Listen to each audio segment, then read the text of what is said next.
Oh. I wrote the track.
All right, welcome everybody to another exciting episode of the Crowdsourced Politics News Roundup. I am the host and moderator of the Crowdsourced Politics podcast, Cypher, and today we are going to be talking a lot about different things that have happened over the last week with the kind of analysis only the crowd can provide. Normally, we do these shows every Thursday at 8 p.m. Eastern Standard Time to roughly about 10 p.m. Eastern Standard Time. But because of the live January 6th hearing, we interrupted that and did a live commentary of the hearing, followed by some just shooting the shit with some people. And so we're going to bring the news roundup today on Sunday. So if we do a makeup news roundup show, chances are it's going to be on Sundays sometime in the afternoon between roughly 1 and 3 p.m. Eastern Standard Time, depending on my schedule. So that's what we're doing today. Now, if this is the first time you've ever joined the Crowdsourced Politics News Roundup, hey, welcome. I'm Cypher, and we like to do a news roundup every week, which we just talked about. But we also have a few other podcasts.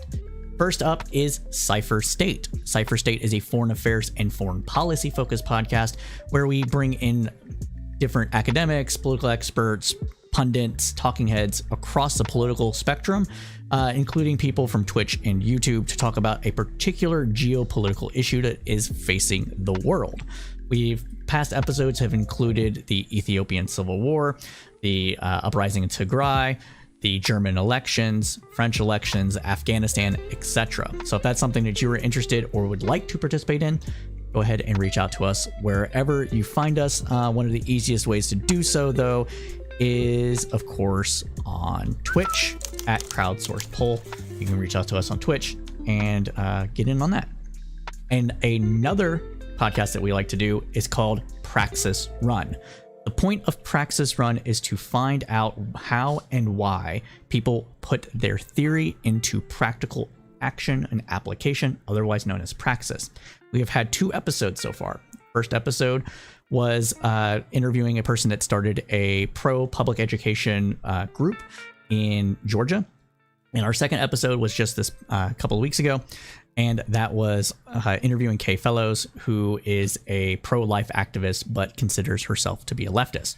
And so what we do with these shows is that we interview the person that's done something actually in the field to put their theory into action, to help bring other people to their side, to tackle a particular social issue or political issue, and find out why they did it, how they did it, and hopefully learn something either about them, their particular issue, or the process itself. So that is what we like to do on that show.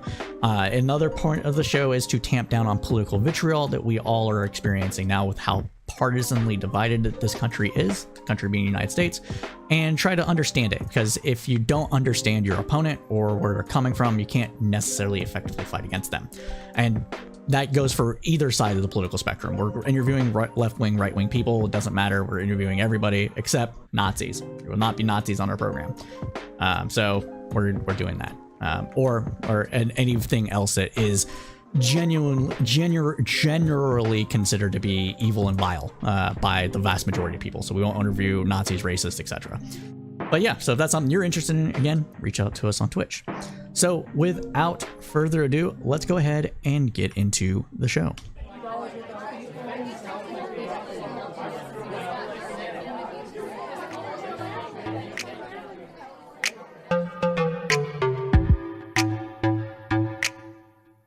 Oops. All right, we are back, and so let's go ahead and get into it. So first up is the war in Ukraine. But before that, thanks. Maybe it is me. Glad that you were able to join us. At least give us that live view. Appreciate it. So first up is the Russian war in Ukraine and updates therein. So as the news cycle turns in the United States, focus on Russia's war on Ukraine has begun to wane. Even as the rhetoric here on the American right and left continues to devolve, other countries are fighting back against a creep towards authoritarianism. Nowhere is that fight more obvious than that is in Ukraine. Ukraine's fight is our fight. Ukraine's fight is the free world's fight. As long as Russia continues to commit atrocities in Ukraine, the Roundup will begin its weekly newscast with an update on that war. So we are on the 108th day of Russia's war against Ukraine. So as of yesterday, which was the 108th day of the war, Russia has demolished 1,300 high-rise buildings in the city of Mariupol without removing dead bodies or residents, according to the mayor. The Guardian reported there is a fear of cholera and other deadly diseases that could kill thousands of people as the corpses lie uncollected, and summer brings warmer weather. Now, Ukrainian forces are also fighting and holding their positions in intense street fighting under day and night shelling in the Severodonetsk and in Severodonetsk, officials have said. Ukraine tried to push back Russian troops in the east and south on Friday as France offered to help ensure access to Ukraine's Black Sea port of Odessa and ease a global grain crisis. As advisors to the French president, Emmanuel Macron said France was ready to assist in an operation to allow safe access to Odessa. So we're going to turn over to a map and talk about some of the things here. So this is where you can see the fronts of, let me go ahead and turn off my camera for a second. So actually we'll just move it really quick. Move it over here. All right. So as you can see from this map, we have the front well established on the Russian border, and that includes Crimea. So what analysts have been saying, people both on like the pro-Ukraine side and pro-Russian side, is that it may appear that Russia is trying to carve out eastern Ukraine, similar to how it's carved out southern Moldova, to be a de facto Russian vassal state.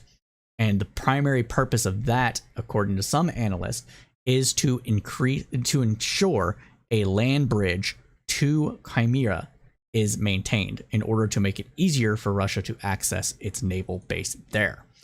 And that makes sense from a strategic standpoint as well as just a practical one. If you can connect the areas by land, you can have an easier time getting materials and things over there without having to worry about necessarily a small naval blockade preventing you from getting access to the port. So we're seeing the entrenched positions of eastern Ukraine being used in order to ensure that that land bridge, that connection between Russia and Ukraine by land, or Crimea by land, is maintained. And they're pushing west, south and west into Ukraine in order to capture more territory. Whether or not Russia intends to take over all of Ukraine is to be determined still. The rhetoric from Putin leads us to believe that that is the case, but it is possible that they will, stop short of that and maintain just the positions that they currently have, or maybe take over a little more. So can you see my mouse? Yeah, maybe a little more in this area here. So trying to connect all this and cut it off from Ukraine entirely, but we will see. So continuing on though. So Russia has labeled the Committee Against Torture, a non-governmental organization that fights for investigations into torture allegations, as a foreign agent. Now, for those that may have paid attention to this program before, this isn't anything new to you, but for the people that may not have, tuned in before or kind of, flew under their radar, any group that is countering Russia's internal narrative about what is happening in Ukraine is being labeled as foreign agents, and the foreign agent law is used to silence opposition internal opposition. This was used against Navalny. This has been used against media outlets. This was used against the woman that was arrested after protesting the war on Russia 1, which is Russia's #1 news source. And the like, state news source, state agency news source. So these are things that Russia is doing internally to maintain its own control narrative and ensure that the populace supports the war. Because if the information war is maintained, if that blockade for information is maintained, then Putin can remain popularly supported by the citizens of Russia. It's something like 80% or so. Estimates around there support Putin's war in Ukraine due to the only information they are receiving from that is propaganda from Russia that Ukraine's full of Nazis, etc., etc., etc. Right? Now, is that number accurate to a degree? Probably. It's probably a majority. I would say we can safely say a majority of Russians do support Putin in this, but that doesn't mean that 80% believe the government narrative, right? People aren't stupid. They just know what they're exposed to. And so if they're exposed to a counter narrative, such as that protest that happened live on air, that's going to puncture through to some degree. Now, in response, though, the committee However, though, the committee is a United Nations-linked human rights treaty body. On Friday, the Russian Justice Ministry added it to its websites of blacklisted entities. So they're also blacklisting it as a foreign agent, as well as being counter to the Russian narrative. So there is that. Let me go back to my chat really quick. Okay. All right. Continuing on, though. So what is coming out of Ukraine? Well, Ukraine is not going to cede an inch to Russia. So they are still adamant of winning back all territory lost to Russia and Russian-backed separatists. So Ior Vanka, diplomatic advisor to Ukraine President Zelensky, has said that Ukraine will not cede an inch of territory to Russia. Speaking to Bloomberg, Zavoka said, quote, "We are not going to give away territory. We won't cede an inch, especially not in Donbass, which is the eastern area of Ukraine. Now, Russia has thrown everything at it. I won't get tired of saying Ukraine needs immediate supply of heavy weapons," he continued on. Furthermore, Ukraine has conducted its 11th prisoner swap with Russia since the start of Moscow's invasion in February, exchanging 4 Russian captives for 5 Ukrainian captives. 2 British nationals and a Moroccan citizen who are fighting on Ukraine's side were captured in the Donetsk region last week. The 3 were found guilty of taking action toward a violent overthrow of power, an offense punishable by death in the rebel-held territory in Ukraine's Donbass region, a region that is not internationally recognized, but is, of course, recognized by Putin. So the Russian state news agency RRI Novosti, or Russia One, reported that the 3 would face a firing squad. They have a month to appeal to a higher court. Prime Minister Boris Johnson's spokesman, Jamie Davis, said that under the Geneva Conventions, prisoners of war are entitled to combatant immunity and shouldn't be exploited for political purposes. He said, quote, "We will continue to work with Ukrainian authorities to secure the release of any British nationals who were serving in the Ukrainian armed forces and are being held as prisoners of war." Additional news coming out of Ukraine is that the Biden administration plans to offer American-made killer drones to Ukraine and a whole system for operating them. These are the General Atomics MQ-1C Gray Eagle, the U.S. Army's best unmanned aerial vehicle, or UAV. The possible forthcoming offer, which Reuters first reported, would be subject to approval by the U.S. Congress. But if the president follows through, lawmakers sign off on a deal and the White House can arrange financing, likely via the federal government's Fund for Foreign Weapons deal, Kiev's forces soon could operate one of the world's best drones. U.S. Defense Secretary Lloyd Austin said Moscow's invasion of Ukraine is, quote, "what happens when oppressors trample on the rules that protect all of us. It's what happens when big powers decide that their imperial appetite matter more than rights of their peaceful neighbors," Austin said during a visit to Asia. And it's a preview of what possible world of chaos and turmoil that none of us would want to live in. Now, Austin is right. Russia, this is clearly a Russian-backed separatist faction and violating international rules and norms and everything in between of that. 100% true. There are going to be some leftists and some people on the political right that are going to be like, you're one to talk, due to America's foreign policy over the last, 2022 now, so 30, 40, 50 years, of course.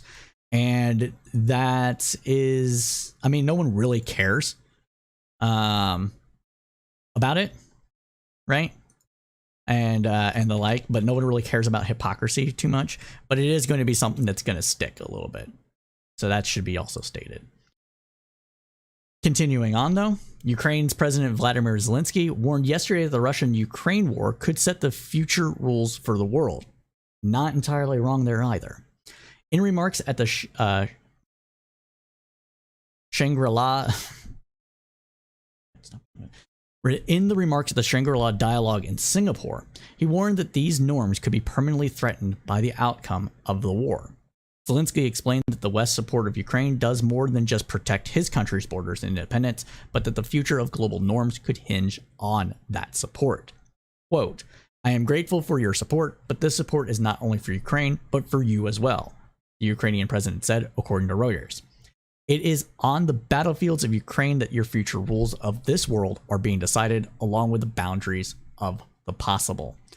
Now, the reason that he's stating this is because if Putin is able to take this territory in similar fashions as he's taken other territory, or setting up de facto independent regions in former Baltic states, in former Soviet Union states, then what it could do is open the world up for more international conflict in other areas that were once either occupied, ruled, or otherwise some sort of tangent history to a group of people that wants to take them. So this could spill over to places like Turkey taking over territory in Syria, which we kind of seen a little bit happen. This could be going to China and taking back Taiwan. This could go into various African states and the border disputes thereof, similar to Ethiopia and Eritrea, and etc., etc. And that is very troubling. Because there's no, like, if that dam breaks, if the world order breaks of what we've been used to, then it is going to be a world of conflict. And that means millions of people dying. That means higher food prices for the world. It means higher gas prices for the world. It means all these things that are going to negatively impact everyone, but especially poorer nations that rely on imports of key materials and goods from other countries, similar to what we're kind of seeing with the war in Ukraine and its impact on global food prices. Because not every country has the capacity due to geography to feed all the people that live there at this time. This is especially true in Middle East with the arid regions, the desert regions, the fact that it gets to 130 degrees and just bakes out all crops and the like.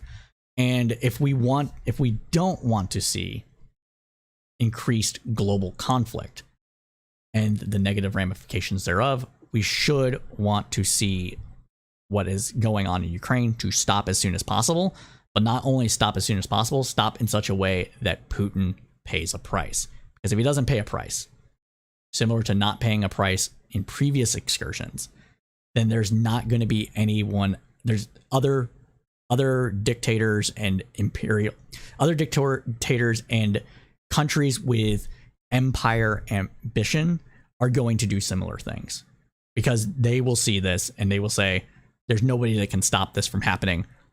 Let's pull the trigger and take some territory. And that's going to be the problem. Now, continuing on, though, Zelensky's sentiments were echoed by the United States Defense Secretary Lloyd Austin during his own speech at the summit. Austin doubled down on his assertion that the rules-based international order matters across the globe. Quote, Russia's invasion of Ukraine is what happens when oppressors trample the rules that protect us all, he said. It's what happens when big powers decide that their imperial appetite matter more than the rights of their peaceful neighbors. Zelensky also sounded alarm about the immediate worldwide impact of Russia's invasion, specifically referring to concerns related to the global food supply. And because of the time that Russia invaded Ukraine, that negative impact on the global food supply and the prices therein can't be rectified. They invaded right before planting season. Planting season is almost over for most of the wheat and barley. And that means the amount of food being exported out of both Russia and Ukraine is going to drop. And so that's going to have, if you haven't seen it already, it is going to increase food prices.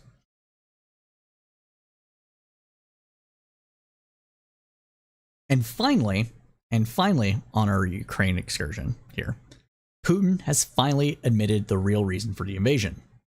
What is that? Let's talk about it. So President Joe Biden said on February 24th, the first day of the invasion, that, quote, Putin has much larger ambitions for Ukraine. He wants to, in fact, reestablish the former Soviet Union. That is what this is about. Now, for his part, Putin has insisted that he is preventing Ukraine and what he described as a neo-Nazi government from committing genocide against ethnic Russians.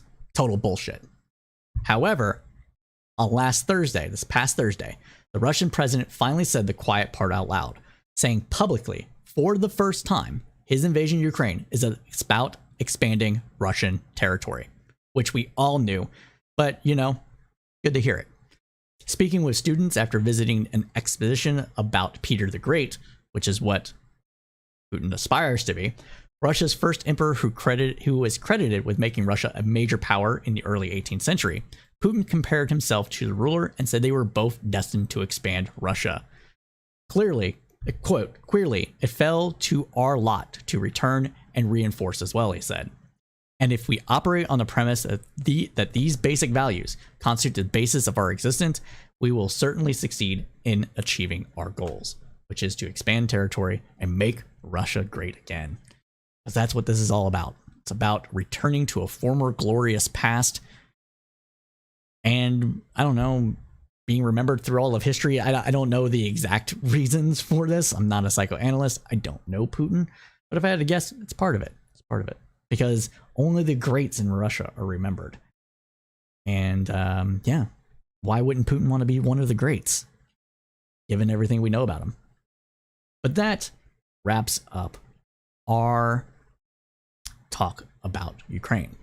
And so now we are going to turn over to some US politics. But before that, hey, welcome everybody. If you're just joining us, this is the Crowdsourced Politics News Roundup. Normally, we do this at 8 p.m. Eastern Standard Time to about 10 p.m. Eastern Standard Time every Thursday. But we're doing it today, this Sunday, because we did a live January 6th commentary for the January 6th committee's hearing that happened at 8 p.m. Eastern Standard Time on Thursday. So we're bringing you news now. We also do a couple of other podcasts. We do a podcast called Praxis Run, which explores how and why people put their theory into practice. And we also do a foreign affairs and foreign policy focused podcast called Cipher State. So if those are things you're interested in, reach out. You can reach out to us either on Twitter at Crowdsourced Poll, to where I like to post memes and whatever the hell else I feel like from day to day, or you can join us on Discord.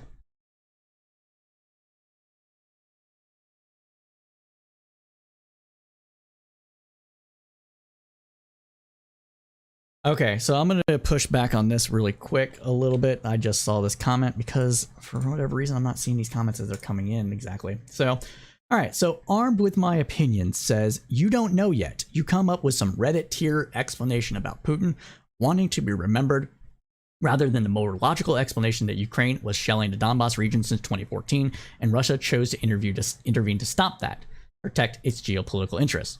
People are waking up, dude. A lot of normies are getting woke on what's happening in Russia. Your side is losing. We don't want your high gas prices or billions of our tax dollars sent to Ukraine. So let's go ahead and debunk all that bullshit, because Armed With My Opinions, you're full of shit. All right. First of all, Ukraine has been invaded by Russia since 2013. With the taking of Crimea, and the separatist groups have been with Russian intelligence and army special forces and artillery in eastern Ukraine, trying to take over all of eastern Ukraine from Ukraine. And the reason that Putin was doing that is twofold. One, he doesn't want anybody to join. Well, at the time, he didn't want anybody to join NATO. So if Ukraine is under a civil war, it under the NATO rules of admission to the group, under the rules of admission to NATO, if a country is currently undergoing a civil war or territorial dispute, it cannot join NATO. So by invading in 2013, prevented any of that, right? Secondly, it did not want to have a non-Russian-backed group on its borders that also controlled Crimea's port. So when the was it the Maidan Revolution? Is that what it's called? Either way, the revolution that happened in Ukraine, where the Western aligned forces won, then Putin was like, oh shit, we can't let this happen because then we will lose our access to the Black Sea port and our access to the seas in general from that, because that's the only freshwater port that Russia has in that region. So of course they're going to take it. And honestly, the West was like, we're kind of good with that. Like, we knew this was going to happen if anything like that happened, so we'll just give you Crimea. That's why nobody said shit about it happening at the time. Yeah, Russia should support it. I don't care what no. See, that's the thing. All right, so let's do this. So yeah, Russia should tolerate a country wanting to join NATO on its borders. Be serious. I don't give a shit. Russia doesn't have to tolerate it. Russia should not invade another country to prevent it, because that makes them the aggressor.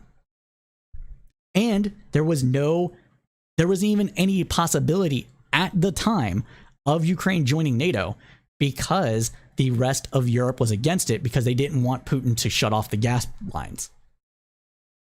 So there wasn't any possibility of that happening at the time. But because Putin invaded Ukraine and has been fighting in Ukraine since 2013, the countries that were not wanting to join NATO, Finland, Denmark, the Nordic countries, other former Baltic states that were like, we'll stay a little neutral, we don't want to piss anybody off, are now running to join NATO.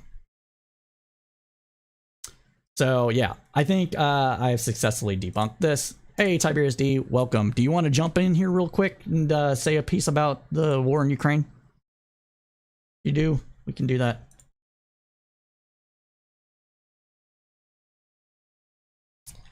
Yeah, but you're watching it, though, armed with my opinions, and you're giving me a view, so thanks, buddy. Appreciate it. Clear all. There we go. I need to get a better setup for this. All right. Well, if Tiberius doesn't jump in really quick, let's see. I'll make sure he's not like in one of the chats. All right. So if Tiberius doesn't jump in, if Tiberius does jump in, just got here, we'll jump in, answer any questions. Well, okay. Do you want to talk? Do you want to say anything about Ukraine that's been going on? We need to get back together to do Cypher State too. But yeah, just feel free to jump in if you want, man. It's all good. All right. But yeah, I think, no, I'm just a person armed with facts instead of opinions. All right. Well, we're going to continue on here. Oh, Discord.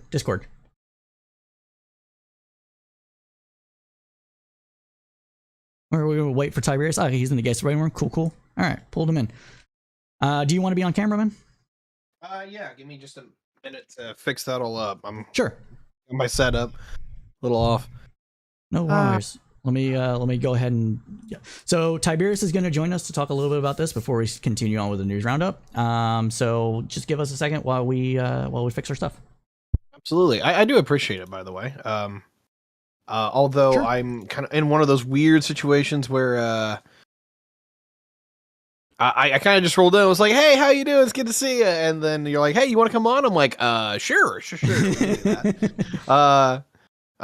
Ukraine's been really interesting lately, so I can definitely get into that. Yeah. But the thing about Ukraine is that it's kind of, I hate to put it in the same old story, but it is kind of the same old story that what we've seen for the last since the invasion kind of began. So, yeah. Give me a second. All right. Yeah, I need to get my camera working too. Hold on. Gotcha. I've got the recorder up from my end, so cool. Oh, look, you got that guy talking shit. Yeah, you made a friend in chat. I see that. All right. So my stuff is going to flop on you. It's going to look like backwards to you, but it's going to look fine to the other people. So just give me 1 second. I just got to do, I think it's this. Transform, flip horizontal.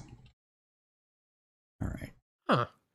See? I gotcha. It looks fine to me, but it's reversed for you. So yeah. I hate how Discord does that, but it is what it is.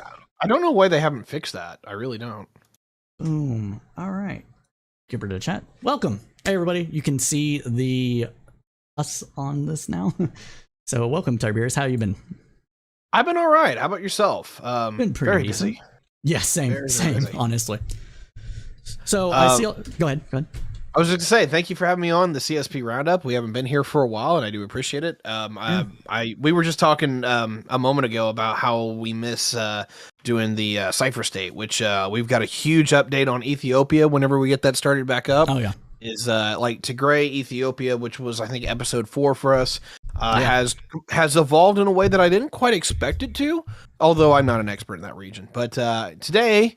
You brought me on to talk about the Russo-Ukrainian wars. So if you have any questions, feel free to go at it.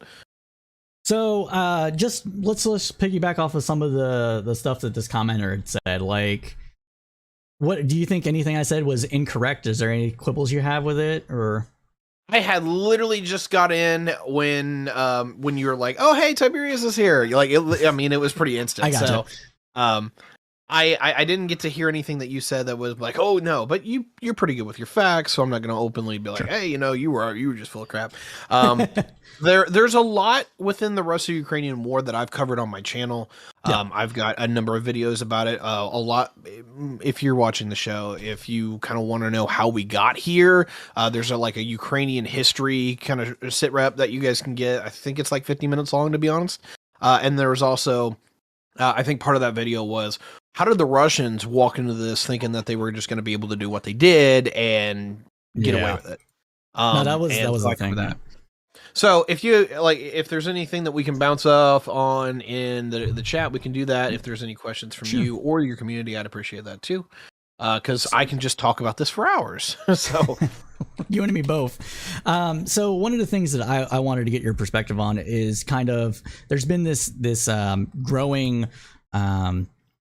I wouldn't say consensus necessarily, but maybe alternative narrative building up that Putin doesn't want to take over all of Ukraine. He just wants to create that land bridge to Crimea and prevent and basically increase the buffer zone between itself and NATO. Is that right, or do you think this is like post fact check? Okay, go ahead. I do. I don't agree with that at all. So there's parts where this is getting a little weird. So let me suffice it to say that the original war game the war aim that I think the Russians actually openly were very talkative about was that they wanted to make Ukraine a client state. Now what we call client state is, another man's like new ally. I'm not going to get into that particular, but what I'll put is this. Moscow does not appreciate having a Western nation or a pro-Western nation that is willing to join the NATO alliance on its border. Sure. And now people can talk about, hey, why is it that like Russia didn't do anything about like the Baltic states, which are physically on the border? And to a large degree, is that it was done at a time where Russia was literally inept. The Russians were coming out of the pro-Soviet breakup, and while it had been like 10 years, because officially they joined in 2004, so it's about 15, is that the problem with that setup is that the Russians had a series of issues going out through the 90s, and Putin comes to power, remind you, in about 99, 2000, and he's still consolidating the power. He's trying to get it to where he can actually operate. So when you have these nations join NATO in 2004, and particularly a lot of the Eastern former Soviet bloc, Russia just couldn't do anything about it. And so they started like remobilizing, or not remobilizing, we'll put it this way. They started reorienting, and they're like, oh, wait, if NATO's going to do this, and they told us that they weren't, which we did, by the way. It's not in writing, but it is in rhetoric. We told them that we wouldn't go past Berlin, or we wouldn't get into Poland and whatnot, and we lied. But... So long story short, so if y'all remember the Georgian War, and if I remember right, that's like 2008, is that was kind of Russia's first, like, we need to get out, we need to go active, and we need to engage in the world, and they had been modernizing their army from about 2004 onward until the invasion in 2008. And to make a long story short here is that the Russians have two objectives in that particular conflict. One was to gain control of the North Caspian passes. This is, I can't say these names correctly, but there's a province that's in northern Georgia that they took, which is largely the Pacific coast, or I'm sorry, not the Pacific, the Black Sea coast all the way up into the northern Caucasus mountain range. And if you lock that area down, you control literally one of the main access points into the Russian heartland. And so this is a massive strategic objective that they did. And also is that, you have South Ossetia, which is just north of Tbilisi. They went into there, but I don't remember exactly why. Geographically, it actually doesn't make sense because the Russians control the good geography of there. Supposedly, there was just a lot of Russians, pro-Russian forces within that area, kind of like we see in Transnistria and the Donetsk republics. That's kind of what they were doing there, too. Make a long story short, and I'm going to give you guys like a quick sit rep on like my video explaining this. They went into Georgia. They won, but it was an absolute blowout, right? It was like 30-1 odds. You couldn't lose. But they recognized very quickly that if they were going to go up against like a NATO force or anyone who was a rival threat, because remind you, China's on the rise at this point, and everyone can see it. And the Russians literally, when Putin took office, he openly made a statement not only to the world, but to the Chinese in particular, if anyone attacks Siberia, and that means AKA you, China, we will go straight to nukes. So no one's ever found out if that was going to be a thing. And remind you that for all the people talking about how China and Russia were going to work together and whatever, they kind of hate each other. So the fact that they even got in the same room together sometimes is kind of impressive. Anyway, fast forward. 2008, you have Georgia. They win, but they know they don't win well. Their army is incredibly outdated. It hasn't been updated since literally the 80s. You've got a massive problem with your officer corps not being what it is. And they also know that they don't have NCOs like what we do here in the West. And so basically anyone who knows how to run a military is not in the Russian army at that point. So they're starting to modernize and all that. And remind you that this is 10 years after the Chechen Wars, or the first Chechen War. And this is actually about the same time that the second Chechen War starts. This all kicks off into a fiasco where obviously fighting insurgents isn't the same as fighting a modern nation state, but the Russians are consistently showing in the South Caucasus that they're not doing well. So they start doing a whole modernization program. They bring in Western money to start facilitating all the modernization, both economically but also militarily. This is the T-14 Armada. This is the Su-47. All of these programs that you all have seen where it's like, oh, Russia's fifth generation X. That's where that comes from. The problem is they only built about 4 or 5 of any of all of these because they got the R&D done to where they had these new programs online. But when it was time to turn on the production is about the time we get to 2014. And that's Russia's little green men in Ukraine and whatever, and they take over a few of these areas, particularly Crimea. And the long story short for that is that the Russians cut off their money supply. Well, ever since then, they largely stopped their modernization program. But from anyone who was a Western analyst at the time, we kept seeing that they dumped more and more money that they had remaining into salaries for the positions of, if you're in the military, paying you, but also doing drills. What equipment they did have, it looked like they were trying to maintain it. They were practicing with it. They were going to be as a combat effective force without putting as basically combat effective on a budget. 2022 rolls around and we see where that had gone. And it turns out that the Russians are actually and absolutely inept. There's 1,000 reasons why that can happen, but I'll put it in 3. Number 1, the Russians don't have an NCO corps, which I talked about earlier. Basically, they don't have sergeants. If you do have sergeant, you don't get to chief, master sergeant, super sergeant, whatever your euphemism for sergeant is, because there's like literally 8 of them. What they have is a system where once you hit sergeant, which is your kind of like squad level leadership, you start becoming an officer. They don't really have NCOs in the same way that we do. And so to couple that with a guy who's not going to be an E7, which means he's been in for 12 years, they have a 2-year draft. So you get drafted, you serve your 2 years, and then you go back into the civilian population. Kind of like Israel, but in a little bit of a different way. So everyone kind of knows what they're doing with a firearm, but the problem is that no one who knows or has seen combat has to stay, or is really encouraged to stay. So we thought like maybe the pay raises and all that were going to help that. Anyway, I can still go on to this and get nitty-gritty details, but the long story short is that the people who didn't know how to fight a war were not in the Russian army, to tell their commanders, hey, by the exercises, we did our exercises great, but we literally had it where, I'll put it in this way. So, the Russian fleet was practicing in 2004. I had a buddy who was on a submarine. He is in between the shooting ship and the submarine that they're shooting. Why did they think that that wasn't going to happen? Because the Russian submarine that they were chasing with the ASW drills was literally, had the engine turned up to max where you could hear them, and was doing absolutely nothing to actually be sneaky. Like he's running at 15 knots. It's all noisy. The sonar picks you up real easy. So it's like, oh, hey, successful drill. But there was no one in the Russian military to be like, hey, look, your guys are going to be trying to be sneaky. Not easy to hear. That's not how the Americans work. That's not how anyone fights. So anyway, that's just an example. So number one was there's no one who is a professional within the Russian military. That's a huge one. Number two is that all the modern weapons just didn't get finished.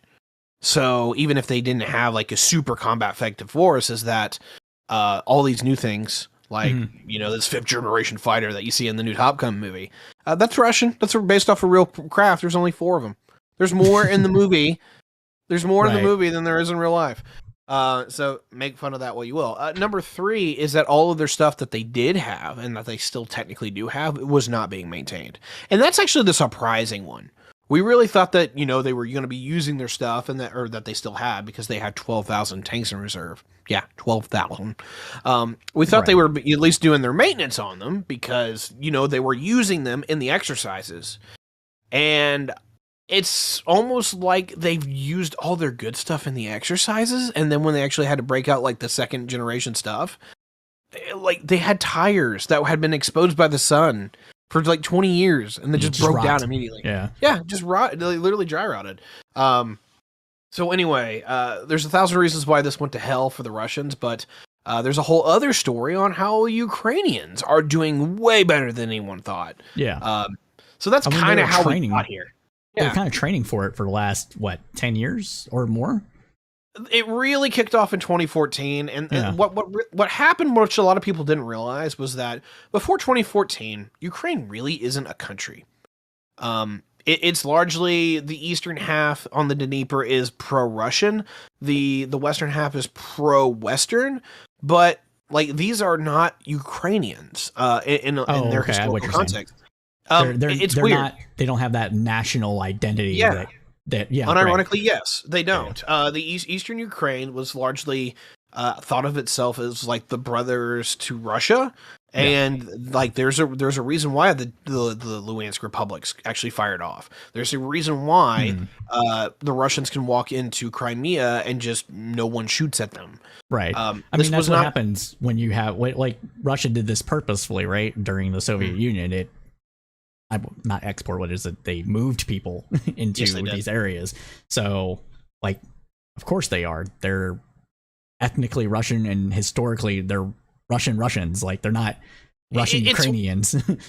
It's weird because there's some truth to that, and there's some that's not. Crimea, as an example, is absolutely true in that the Russians during the Tsars and during the Soviet Union moved a crap ton of people into into Crimea because they wanted to displace they basically like semi-ethnic Turks and Tartars that lived there. This was a bastion for what used to be the Turkish Empire, aka the Ottomans, to literally just kind of get on their doorstep and to punch Russia in the nose from the south. And even all the way back into 1853, even though the Russians are beating the crap out of the Ottomans, the British and the French, Protestant England and Catholic France join Sunni the Ottomans to fight the Orthodox Russians, right? And this is from 1853 to 1856, and they land on Crimea, which was actually Russian territory at the time, but because the Russians had influence there, the Ottomans have influence there culturally, and then the British and the French bring railroads to the party, is that the Russians, even though they outnumber the enemies 3-1, they can't win. They literally can't fight. And so this is one of those places that is incredibly strategically important to the Russians, and this is why they did it in 2014. where I'm going with this, though, is that a lot of the Eastern Ukrainians are like, I don't want to get into the ethnic talk because what makes up an ethnicity is really nebulous.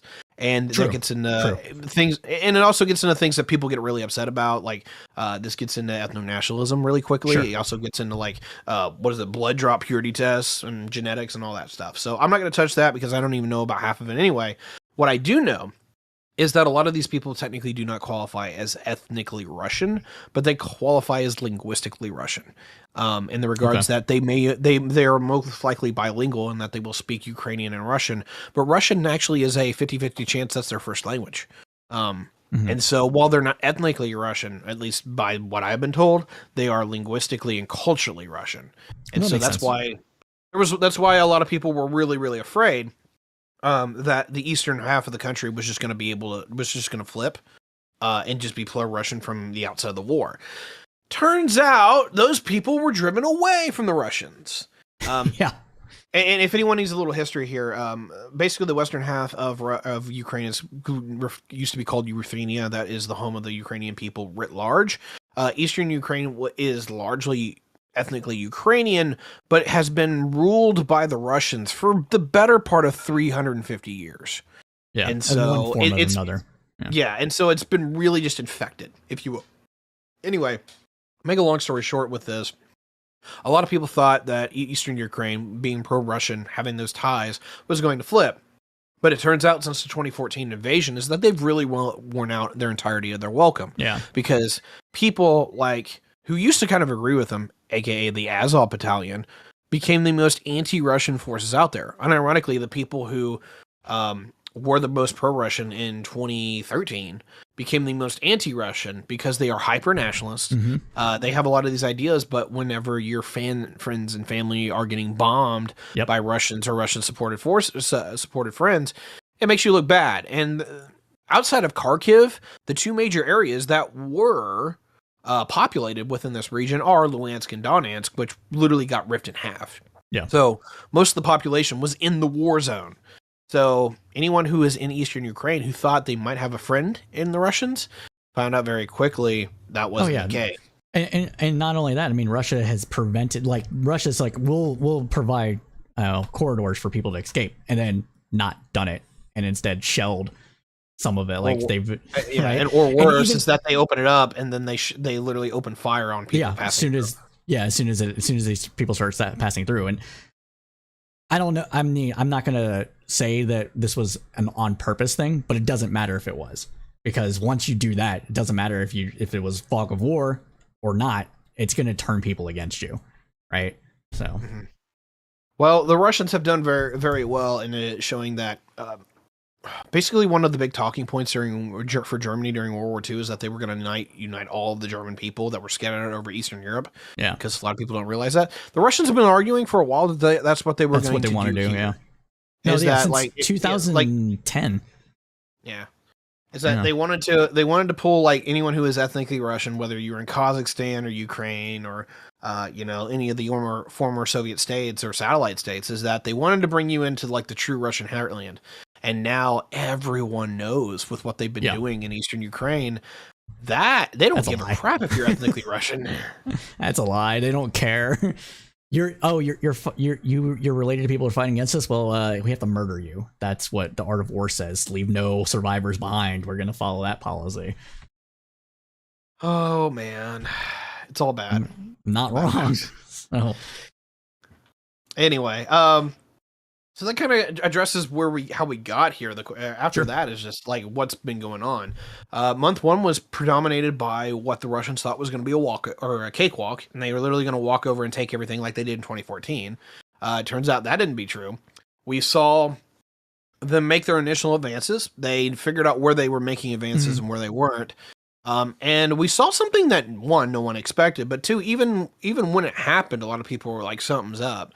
The entire northern flank that was actually geared to come out and engage Kiev from Belarus was all pulled back. An entire sector of the theater was completely, taken back by the Ukrainians because the Russians pulled out.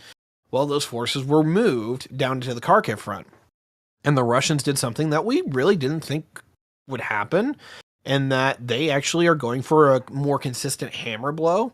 And so for better part of month 2 is that they were doing their preparations, and then about like, was it 6 weeks into the invasion? I think it was like April 14th is when we saw the newest offensives take off. And they were doing really well at first. They kind of slowed down a bit, and now we're kind of seeing another iteration of that. What it looks like right now is that the Russians have 2 goals.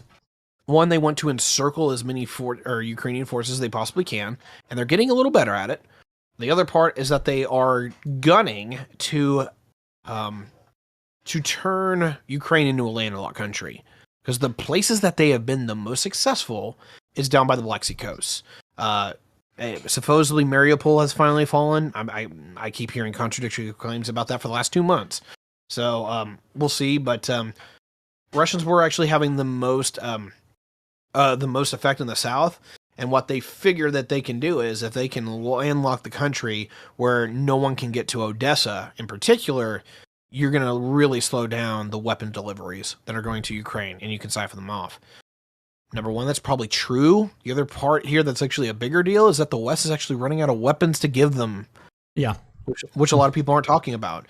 Javelin's cool. Stinger's cool. They're millions of dollars in computer chips. Like the Javelin shoots, what is it, $300,000 missile. Yeah. And we only make about 2,000 of them a year. And remind you, the United States military really isn't designed to use the Javelin. Yeah. It's a backstop in case we literally have an oh shit scenario. Yeah. So it's like that building needs to get destroyed now. It's primarily an anti-tank weapon, but the primary anti-tank assets that America has is attack helicopters, fighter aircraft, literally our tanks. Oh, I'm thinking of JDAM. You're right. My bad. Yeah. So, like, long and the short is, JDAM is a completely different beast, but that's part of the strategy. No, so the Javelin's a little rocket, is a rocket that you put over your shoulder. It's got a little nice control panel here. You literally can ditch the tube and you just you take the control panel with you, but you literally just point it on a target. The missile shoots off, and what's different about this is that it's not like a bazooka where it just flies off or like a recoilless rifle. It literally has a computer chip in it that steers the thing, and it doesn't go straight at them. It goes up. Yep. And then it goes up. Oh, hey. That's okay. It goes up, and then it comes down onto the weakest part of the tank, which is the top. Because that's about the one place you don't armor. You armor the underside for the landmines, you armor the front for enemy fire, and then you armor everything around just in case.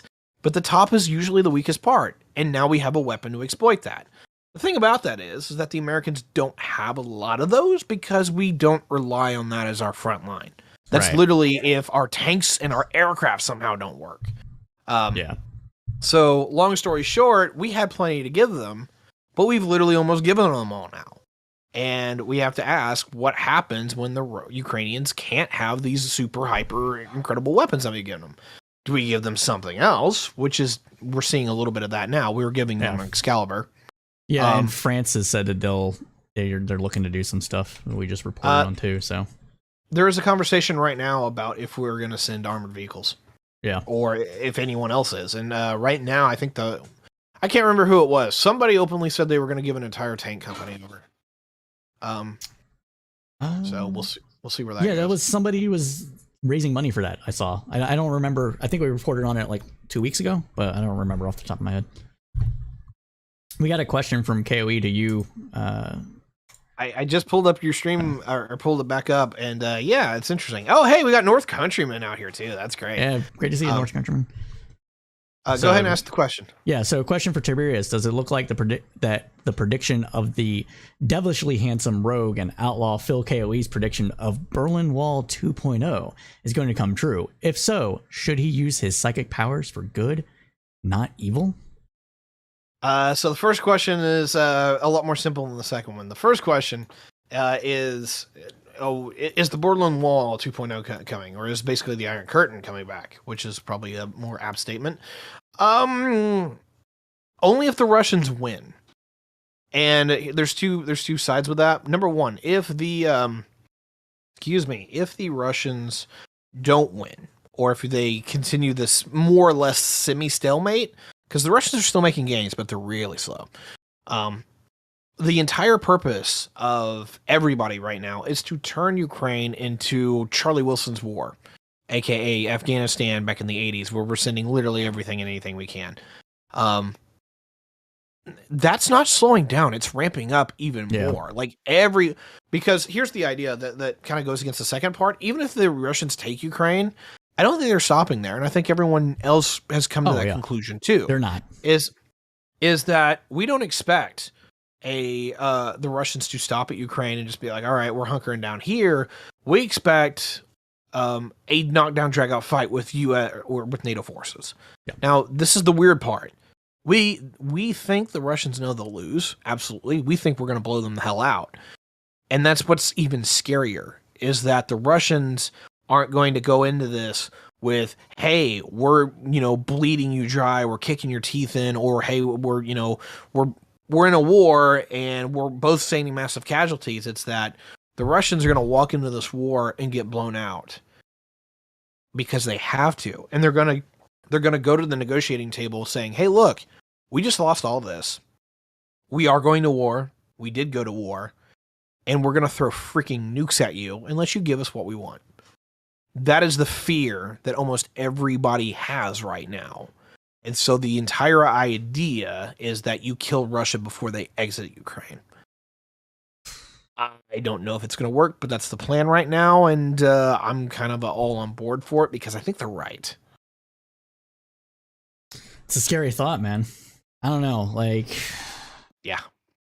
Then we get into the talk of tactical nukes and. Oof. Yes. I'm actually scared that the atomic clock really needs to move forward. And for Isn't people it who like 2 to midnight or something? I don't. Well, here's the problem: the 2 to midnight, or the current atomic clock, is what is the likelihood that any nuclear weapon would be used? And where I'm talking about right now is like the old standard for what happens for the end of the world. I would move that one up to like 2 minutes to midnight, because if the Russians do get to that point, I do believe fervently that they will use nuclear weapons in an attempt to bully the West into getting what they want.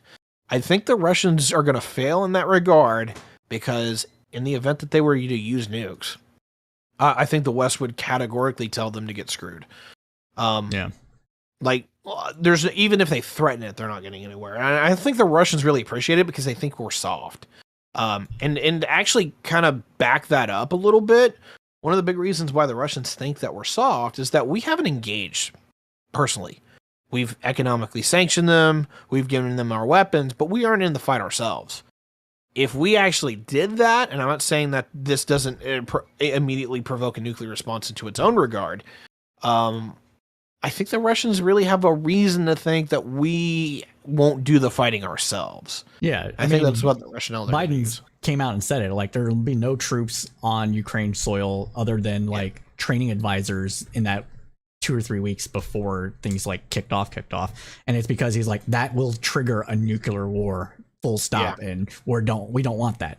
And so Putin's like, well, called your bluff. So like, and so basically it boils down to, can Putin prevent generals or somebody else from, deploying a tactical nuke to trigger that anyways? Well, that's the thing. That's the thing. I don't think it'll be an offhand thing. I think Putin himself will authorize it, because and I think basically what it pulls down is this. I think the Russians, a lot of people have talked about, like, what's their headspace? Why are they doing what they're doing? And at least for everything that I see, is that the Russians are not doing this out of a position of strength. They're doing this out of position of fear. I see. They're afraid that the end of Russia is coming, and the only way they can stop it is to get the old Soviet borders back, because those are the defensible borders. That's where you can. That's where you can have a smaller army that's more tactically flexible. Gotcha. Now, okay. I'm not saying that that's smart. I'm not saying that I 100% agree with it. I'm saying I think that's the rationale for the Russians. And that's why they're doing what they're doing. Okay, that makes sense. I mean, it's kind of rational in its own way, right? Like, rationality doesn't mean it has to be smart. It just means it has to be internally consistent. Yeah. and logical. If you know Russian history at all, yeah, you'll pick up on something very, very quickly. The Russians have had an invasion after invasion after invasion throughout their history. Part of that's just because of where they are, and that they've got a long history. Remind you that Russia came together in the late 1400s, early 1500s. So, like, they've got a long time. But everything that they consider part of their heartland or their dominion has been interactive in a war from those 1500s all the way up into World War II. Yeah. So, yeah, make a long story short, they've got a long checkered history of people marching in their land and burning down their homes, and they don't want it to happen ever again. Yeah. Can't we all just get along? Kumbaya? No, we can't do that. That's not humanity.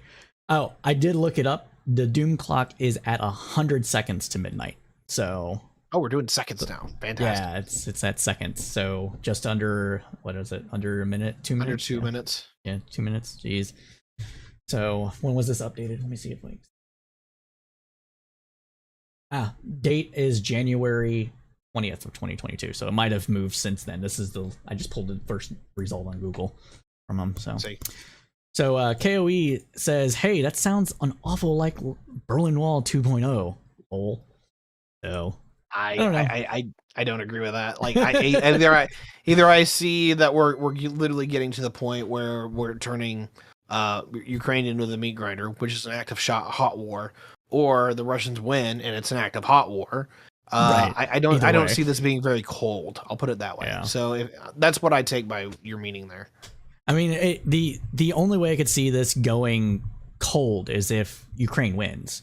Because if Ukraine wins, there will be, and that's why I say this is why I say Ukraine has to win. If you're against war, if you're against global chaos, if you even somewhat like the liberal global order at all, if you want to stop fascism, you want Ukraine to win. Like, all those people should want Ukraine to win, because if Russia wins in any capacity, nobody else is going to stop.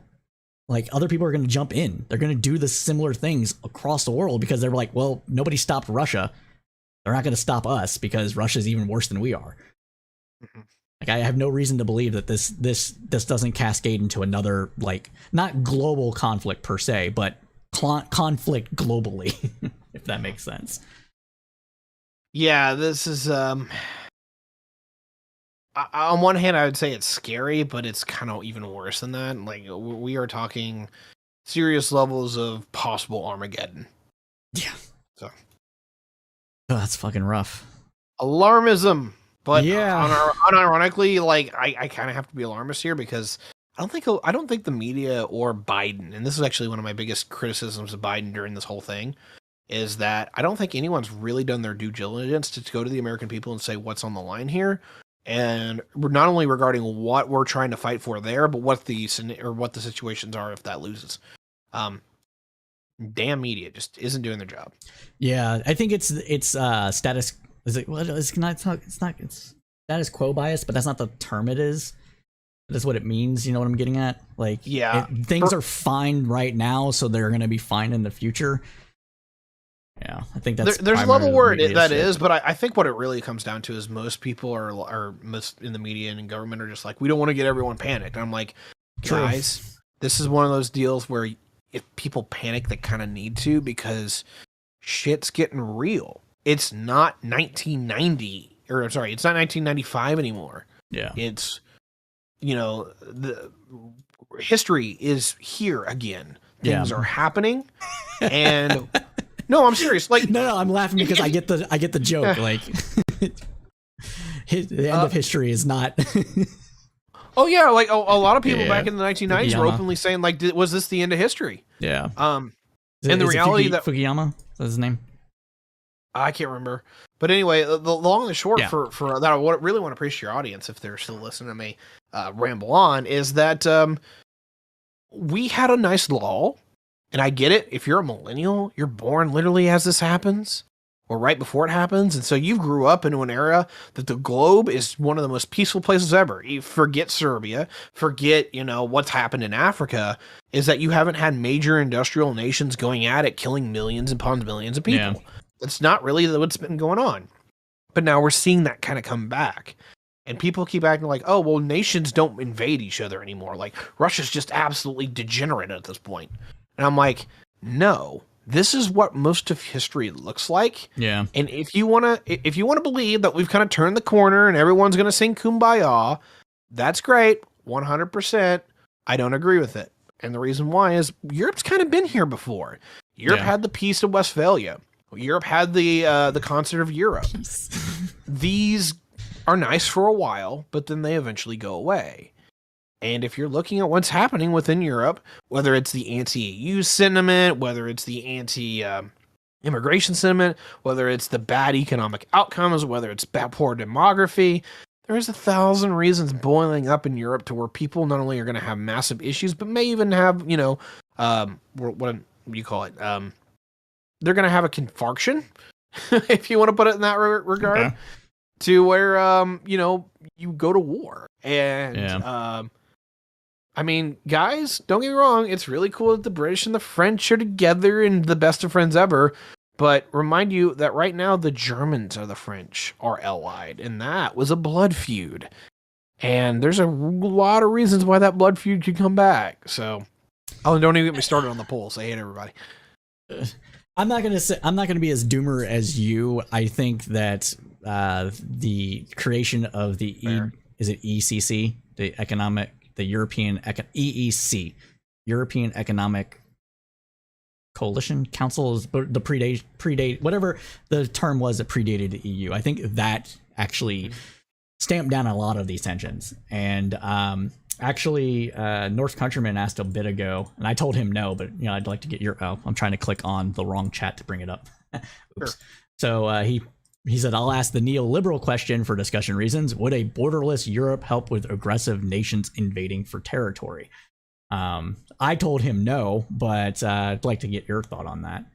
Well, one, we kind of already have that with the Schengen area in the regards that if you want to call it borderless, it's that they don't impede the movement and travel of people and goods and services between nations because they're part of the greater union. That's the Schengen area. Like, that's a thing. Now, not every EU member is part of it. And the weird part is there's a few people that aren't EU members that are part of it, which is even weirder. Yeah. But it is a very neoliberal take, or a libertarian take, that we need to allow people to kind of move in and out and have a, kind of a more collective society as a greater whole of Europe. Mm-hmm. There's a yes and a no to this. The no is that alone is not going to be enough, or is going to do anything. What is going to be a huge deal is that if Europe can actually build a pan-European identity and actually build a modern nation around such a thing, that's a juggernaut. Because even in a demographic decline, even with all the things going on within Europe, where they've got lower access to oil or all this other stuff, that is, off the top of my head, and now I got to pull the numbers down because the Brits left. Basically, it's 430 million people off the top of my head, which is bigger than the United States. It would be the third biggest or most populated country in the world. And it would have the second biggest economy, or maybe even the first. I'd have to pull that down. I think with the Brits, that would now make them just smaller than the United States, economically speaking. But man, this is a juggernaut. Even if it's a dying juggernaut, it's a juggernaut. But yeah, so here's the weird part that I want to hit on Europe. I am very doomer for Europe's future. I think that you're going to see the continent look a lot more like what it did back in the late 1700s, early 1800s. You think so? Okay, the Napoleonic Wars, yes. I think you're going to see a pan-European schism. And this happens almost every 200 years, actually.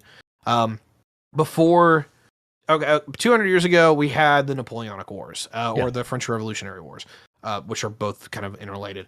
And then you had 200 years before that, you had basically the 30 Years' War, which is where Europe literally ripped itself apart over religion, faith, and the role of those in the community. About 200 years before that is largely the outcomes of the Black Death, in the regards that you have a complete social realignment that goes on. And you have basically what is the thank you so much. You basically have the complete reintegration of these ducal states, as they're called. Like, these are duchies and whatever, and they're put under the formal central control of the kings. And this is actually what kind of starts leading up into absolutism. is that the feudalism was predominated by one duke who was better or bigger than all the dukes would be king, but he would rule all the dukes as a collective thing. And so everyone had their little thing, but if there was ever a deal where like somebody big came along, everyone would unite under the super duke, which was the king. Right. Thank you so much. It's fine. Gotcha. As time went on, particularly after the 30 years, or not, excuse me, after the Black Death, is that Europe completely reoriented in how they socially operated. So you have the death of what we call feudalism, you have the rise of centralized states, and you have the rise of capitalism. And these do kind of reinforce each other quite a bit. But the long and the short here is that you get these hyper-competitive states that are no longer unified on who owns what, but by how much wealth you can generate, how you participate in that society, and more particularly is that you have a centralized society that is governed upon who you are as a people. So that, it took a while for the nationalism part to get there, but a lot of those were already there from the get-go. France for the French people, Britain for the Britons. Germany took a while, but that was because of Austria. I blame them. Poland for the Poles, like Russia for the Russians. Like literally all this kicks off 600 years ago in a big way. And so you have all these peoples who were disparate outside of largely the Germans and the Italians. They all come together, form a greater whole, and they go imperially punching everybody. And then obviously 200 years later, now we're at another 200 years of this cycle. I think it's going to happen again. I'm not going to say remotely who wins, but I'm going to put it into this options. Either one, you have somebody come in and dominate Europe, and I'll put it this way: you're going to be looking at a literal American empire where you have European states as American subjects in totality. Like they'll literally be states or something. If anyone wants a kind of a historical comparison there, I'm going to say that it's a lot like what the Romans did to Greece, and that a lot of people are like, oh, Greece is great and fantastic. But by the time the Romans come along, is that Greece actually is kind of on its death nails. And the Romans are like, hey, aren't you guys supposed to be the great, the great Greeks who, conquered Persia and whatever? Right. And they're like, oh, well, that was our grandfathers and our ancestors. Greece by that point had become kind of a slouch. Internally divided, really didn't see itself as a united whole. And so basically an era of decadence, the Romans, which is now the superior entity, kind of comes in and just takes it all over. The United States is going to go through a crappy decade or two, but when that is done, we're going to go through another golden age, and there is a very good probability that the United States looks even more like New Rome than we ever have, where you might even have the United States saying, no, we're an imperial power now. We're literally just going to come in and like take up stop and shut up shop. It's very possible. Hate to see that. Option number two is that you get, I'm going to call it some kind of pan-European thing. And you can split this into option 2A and option 2A or 2B. 2A is the really nice one where like the Germans, the French, and a few other people largely just get together and it's like, hey, look, we're far more alike than what we're not. And if we don't do this, we're literally going to do the same mistakes that everybody's done throughout our history. Let's put that aside and put something together. I don't have a lot of hope for this one. It's possible, but they have to literally, you're hitting like 3 bullseyes in a row. It's just really unlikely. The other one is that they're going to have a renaissance to where you're going to have new identities kind of build up, but also old identities try to reassert itself. And one of those identities is going to win. Now, that might be nationalistic or ethno-national, where it's like Germany just kind of literally takes over the continent again. That's possible. You could have the French do it this time because Germany and France look like they're going to be at parity. Or it could be a whole new identity where it's like, this might sound spicy and ridiculous all at the same time, but you could literally just have white Europe, where anyone who isn't quote unquote spicy white, so like the French and the Germans and the Dutch somehow have all coalesced together, but they hate the Spanish and the Italians and the Greeks and the Slavs. That's possible. I am not going to act like this turns out all shiny and rainbows, but those are the 3 likely scenarios that I see Europe going down this century. Is either they're taken over or somebody kind of puts the continent together. I don't think it's going to separate without. No, I mean, I'm not going to say that it's not possible. I just think that what we have seen over the last 40 years with Europe is that this pan-European identity has kind of emerged, and it isn't racially or ethnically based. It's values based. Yeah, values and culturally based. And with France in particular, you have this weird schism where anybody can be French, but you have to be French, right? So you have to follow the dictums of French culture. We don't, women don't cover their heads. We don't display religious symbols, things like that. So you have that weird schism there with like liberal identity. But for the most part, I think this is kind of how, and Germany also has a weird thing with that as well, as when people come in to fill in jobs. This goes all the way back before even the EU existed, but when people come in to fill in jobs, or they expect them to eventually return to their home countries. And so the things there for like a weird ethnic thing that you were just describing are there, but I don't think that's what's going to win out, because I think most people in Europe don't ascribe to those things. I get where you're going. So, but go ahead. Yeah, go. I'll just to kind of wrap this up. Yeah. I kind of get where you're going. The pan-European thing is weird because there's some parallels to history on this one, in the regard that largely this is India. In a nutshell, is that India is not made up of one group of people that call themselves Indians, and there's a billion of them.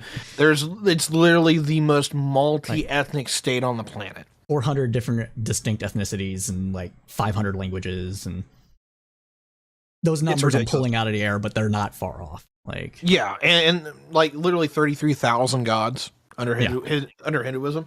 So the long and the short for me on this particular deal is that there's some things where we could see a pan-European thing. It could be a lot more like India, in that it's just a pan-European identity, in that we all have a common culture, we all have common values, we're all going to stick together because we kind of need to. Or you could actually see a little bit more what you were talking about with the French. And this is kind of weird because we've seen this before, in that largely, again, Rome was like this. To be a Roman, to be a citizen, like there was some hoops you had to go through, but to be a spiritual Roman, which is more important, you had to do one thing: speak Latin, particularly read and write Latin. If you could do that, you could be poor, but you would have more standing than a wealthy individual in Carthage to the Romans, because you were like the proper people. And so we were talking a little bit about France in that regard. That's kind of true. France is really old school in that regard. Germany's kind of meritocratic. They're just like, can you pay your bills? So it's one of those deals where that could be kind of what we see, is that there's some kind of common culture that's, instead of just like, hey, it's not about what you look like or how you act, it's like, can you abide by the values? The only problem is the most commonly spoken language in the European Union is English. Yeah. I mean, that's what happens when you're dominated by the UK, and then international trade is dominated by the United States. So, oops. But yeah. That being said, go ahead. Just to find one extra addendum, the most rapidly rising language within Europe, whether this is scary or not, is ironically German. German's kind of making a massive cultural comeback. And I'll put it this way: if the next major war in Europe, because I think there's going to be one, doesn't wreck Germany, I'm just probably going to put my bets that the Germans are going to culturally run the continent. That's interesting. It might happen, but I don't know. But I think I'm going to. Do you have anything you want to finish up with? Because I think I need to continue on with the newscast. I'm sorry. Yeah, we went everywhere on this one. Just Europe's a weird thing right now. We're like culturally, we're at an inflection point where I think everyone kind of realizes this, unless they're under a rock, that Ukraine is probably not the end. It's just the middle. And when it's all over, we're going to see a Europe that's probably just unrecognizable. Okay. And that's probably going to be the big thing this decade and the next. there's a lot of good things that can come out of this, but there's a lot of horrors that can come out of this too. Yeah, and so go ahead. Yeah, I appreciate it. Long story short is that if you want to talk to me or be familiar with what those possibilities are, that's what I work over on at my channel. I'm Tiberius D. Tiberius D on YouTube, Twitch. Tiberius with a Y, not an I. Very easy to find, and I my good friend CSP Cypher has been promoting me over here so much. I appreciate it. Talked to me when you had Nathan Dallin over. Talked about me when you had Carl over. So I appreciate it, man. You do me a lot of favors as it is. But yeah, if you're interested in any of the ideas that I have as far as the future of Europe, or maybe you just want to know, like, hey, why is South America like not doing that well? Come check me out. I'd appreciate it. Yeah, we appreciate having you on always when we can actually make time, Tiberius. So feel free whenever I'm streaming, if you're not, to like pop in and say you have something you want to talk about, and we'll make time. I usually always have something to talk about. Yeah, you and me both. All right, without further ado, I appreciate you having me on. Thanks, Tiberius. All right, we're going to continue on with the news show, everybody. Please, please, please, please go follow Tiberius D over on Twitch and YouTube under the same name. That's Tiberius_D at Twitch and YouTube. Great content creator, has a lot of knowledge when it comes to international relations, foreign policy, and the like. Also a generally good dude, so please go ahead and just follow him. I really, really do appreciate it. So we're going to continue on now with the rest of the news show. And I saw a bunch of people come in, so let me explain what this news show is. This news show is my answer to Twitch politics lacking anything in regards to like weekly news analysis and roundups and information sharing. Most media organizations do something either on Friday or Sunday to do a kind of a roundup of the news that happened over the last week, and that's what we do. Generally, we do this every Thursday at 8 p.m. Eastern Standard Time to roughly 10 p.m. Eastern Standard Time. And we're doing it this Sunday today because this past Thursday, it was interrupted by January 6th hearing committee. So we're doing that. Yes. True. So we're doing that today. And so generally speaking, if the news roundup doesn't happen on Thursday, it'll be done on Sunday and do a little Sunday news show. North Countryman came in with the big truth saying Twitch politics lacking actual political content. There are some creators that do cover actual political content, but the majority of the space is filled with interpersonal drama that happens in this space between cultural critiques between different people. So North Countryman, 100% accurate on that. So speaking of actual news content here, let's go ahead and get back into it. So let's get into it with some US politics. This is national level politics here, starting with Congress. So in a sign of ongoing bipartisan agreement about pushing back on Russian aggression, which is what we just talked about previously, the Senate Foreign Relations Committee passed a resolution last Thursday pressing NATO to quickly admit Finland and Sweden. The two new bids have garnered the full support of the Biden administration and are now set to easily receive the required 2/3 approval from the Senate. So that is a positive development in the world here, and it's something that Putin was kind of hoping wouldn't happen, but has since said, oh, yeah, you go ahead and join it. We're not worried about y'all. Don't know if that's actually what he means, but we'll see.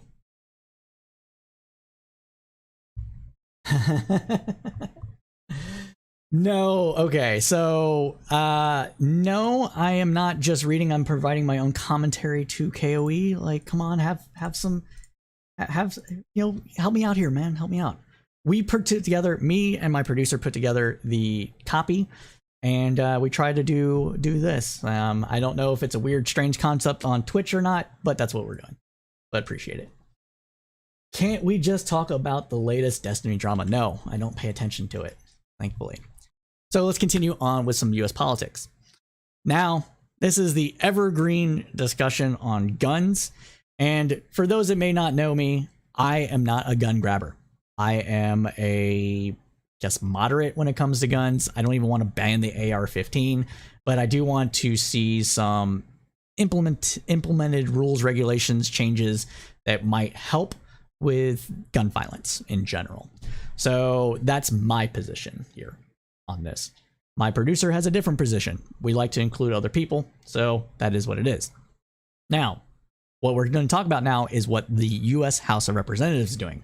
So the House of Representatives has passed legislation last week that largely mimics that was passed in Florida soon after the Stoneman Douglas High School mass shooting that left 17 dead and 17 wounded in 2018. The Protecting Our Kids Act, written by Democrats, includes a measure to raise the minimum age to buy semi-automatic rifles from 18 to 21. The act would ban large capacity ammunition feeding devices and toughen penalties for gun trafficking and straw purchases. For those that may not know, a straw purchase is when someone goes into a gun store, buys a gun saying that it is for themselves, they pass their background check, they get the gun, and they turn around and either give it to you or sell it to you, not you, but sell it to somebody that isn't supposed to be having a gun, given various laws that exist in the country, which a lot of Republicans seem to think are fine, but we'll see about that. Now, the legislation also establishes a residential gun storage rule with criminal penalties for violations. This has been a thing that's been long sought by gun regulation advocates that would require a certain level of storage of a firearm without necessarily meeting criminal penalty for not following that. So if you have a gun and it's not secured, and your kid gets a hold of it and they kill somebody or themselves, you'll be held responsible, at least partially responsible for that happening, this is something that I agree with. Now, in addition to that, it would require registration for bump stock type devices and modify the definition of what is known as a ghost gun that is subject to regulation. For people who may not know, ghost guns are guns with either out serial numbers, so they can't be tracked. So somebody took like a nail file, filed that down, and they can also be guns that will make it through security systems because they're made of plastic or some other kind of material other than metal. So yeah. So KOE thinks I'm a gun grabber in sheep's clothing. Laugh emojis. I don't know about that. All right. So continuing on though, the legislation package passed in a 223 to a 204 vote, with 5 Republicans joining all but 2 Democrats in support. It headed to the Senate last Thursday, where it will be largely rewritten more narrowly in an attempt to pull 60 votes needed for passage in that chamber. House Republican leaders had sent an email to GOP offices pressuring members to vote no on the bill, derisively labeling it the Unconstitutional Gun Registrations Act.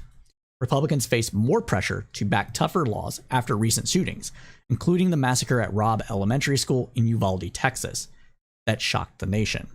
A recent CBS News poll found that U.S. adults prefer stricter gun laws over less strict measures by a 5-1 margin.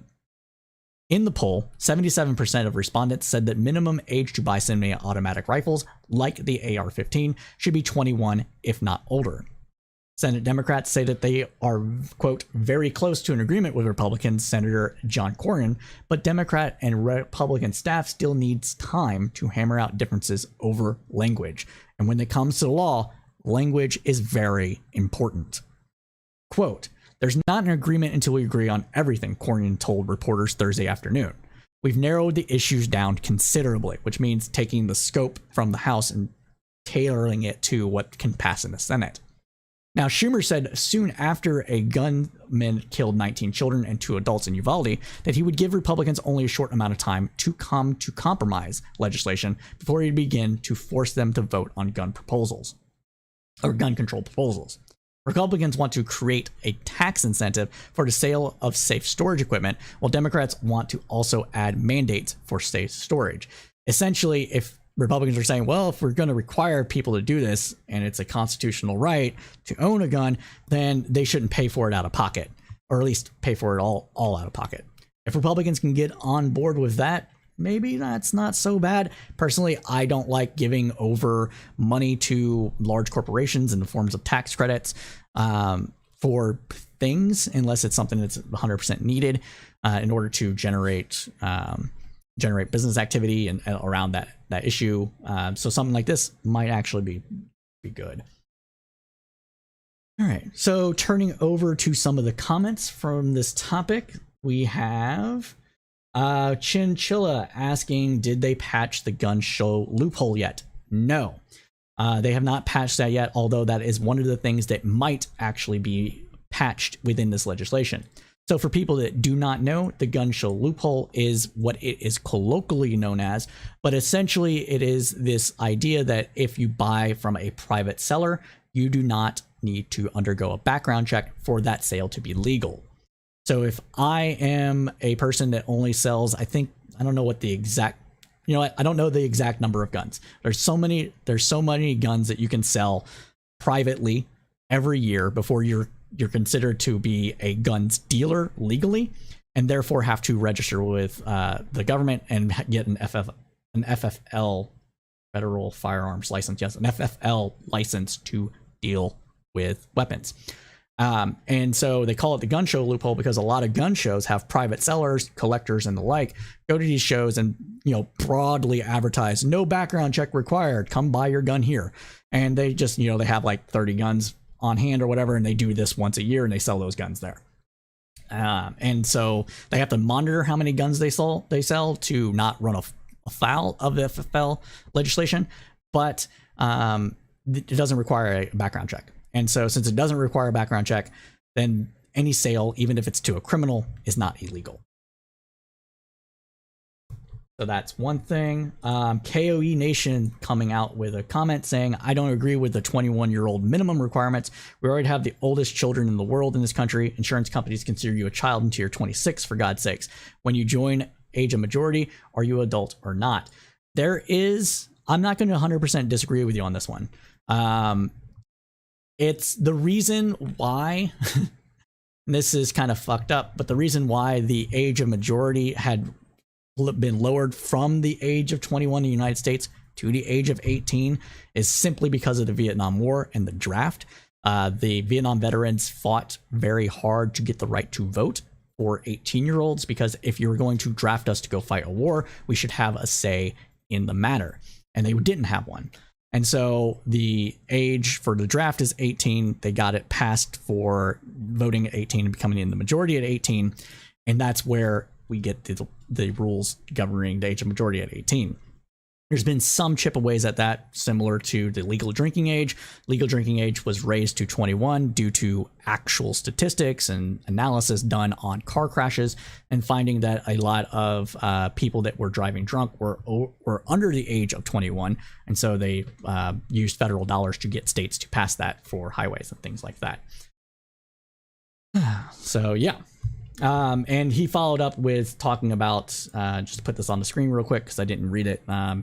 18-year-olds can fight, pay taxes, etc., etc., which is why this is a good argument. I don't know where I fall on this because I might be of the mind that you just make everything 21, and that might actually help solve some other problems. But at the same time, he's right. We don't expect enough of kids in general in the United States. We have delayed adolescence in the United States where people are generally not people, right? You don't like people that are in their 30s and up generally don't consider anybody under the age of 25 to be a full adult because of how people act and the maturity and brain development, etc. And part of that, at least in this country culturally, is because of, helicopter parenting and things that came out of the 70s and 80s. So there's some of that. 5 guns a year for profit requires FFL. If you trade guns, it doesn't count. Oh, thanks. I didn't know that. So KOE Nation coming in with a fact check. 5 guns a year for profit requires an FFL. If you trade guns, it doesn't count. So if it's not for profit, does it not count as well? So if you're just selling it at the cost that you, or took a loss for that. So if you buy like an AR-15 for, I don't know, $1,500 and then you sell it for $1,000 because you got a new gun or whatever, that doesn't count, I guess.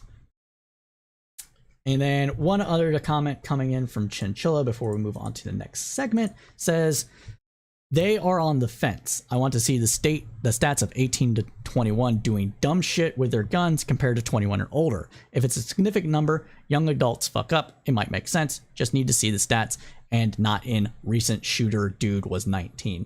True. I get that.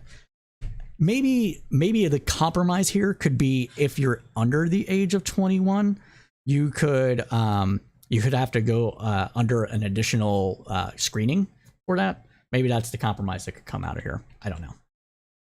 But let's continue on with the news roundup.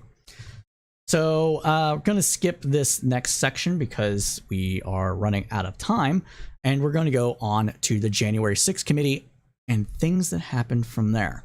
So like we said, we covered the January 6th committee live. We'll be doing a supercut of that and posting it on YouTube, because we had talked about the January 6th committee and had some free roam discussions after that. And there was good discussion, so I want to create a good little wrap up of that. So stay tuned for that. But continuing on though. So the select committee formed to investigate the January 6th Capitol insurrection held the first of 5 public hearings Thursday night in prime time. Republican Representative Liz Cheney said at the hearing that Trump oversaw a sophisticated 7-part plan to overturn the election results and stay in power. And she's not really wrong. So the hearing will focus on each part of that alleged plan. According to the Washington Post, one of the biggest questions the committee faces is whether it can prove then President Donald Trump knew that he had lost the election. It's possible, but not likely, that Trump committed It's possible Trump committed a crime even without knowing what his critics call the big lie was in fact a lie. But the crime the committee has spotlighted, obstruction of official proceedings, requires acting corruptly. So if he can have plausible deniability, there you go.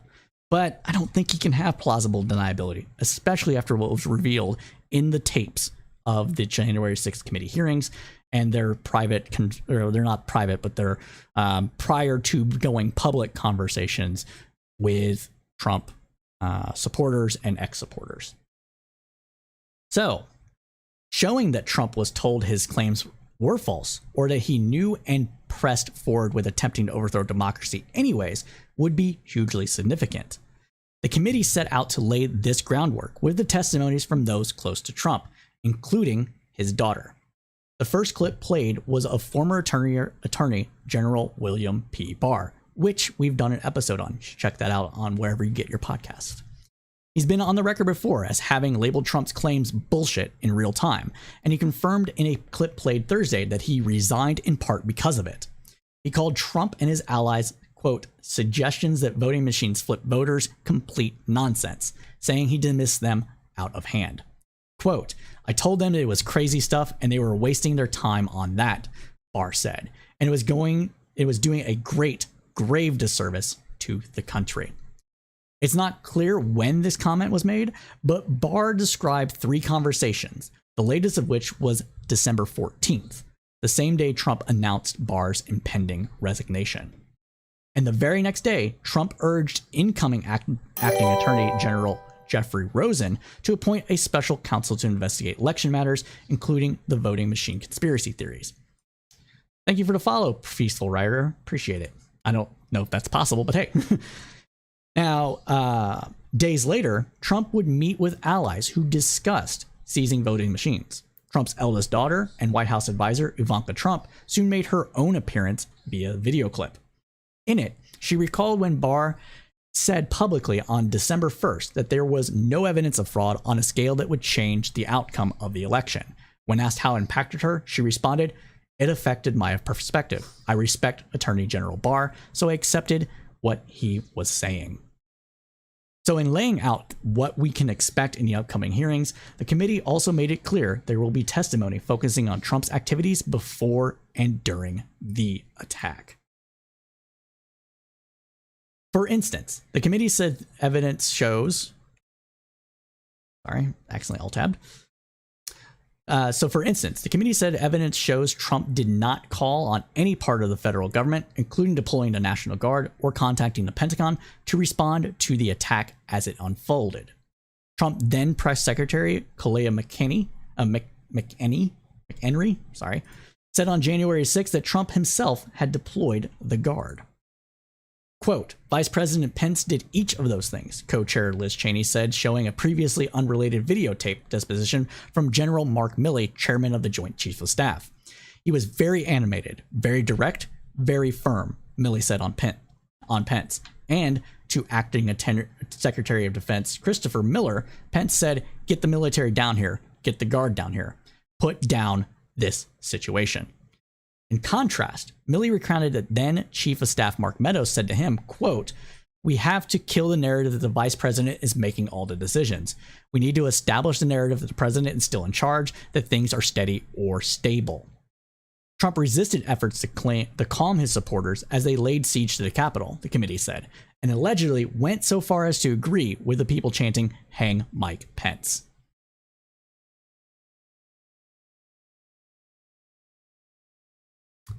Ah, okay. I see it's a troll. Well, have fun with that, dude. We need what we need, peaceful rioter, is for people like you to go fuck yourself. So fuck off. All right. Continuing on though. And before we continue on with that, the things that led to the committee saying that Trump was agreeing with this is that Trump repeatedly said, if Mike Pence doesn't do his job, if he doesn't help save the country, help keep me in power, I'm going to be very disappointed in him and he will be doing a grave injustice to me and the country, yada, yada, yada. Essentially cheering on the crowd to be like, hey, you know, keep going with what you're doing. Pence needs to do what we've asked him to do and basically subvert democracy as we know it.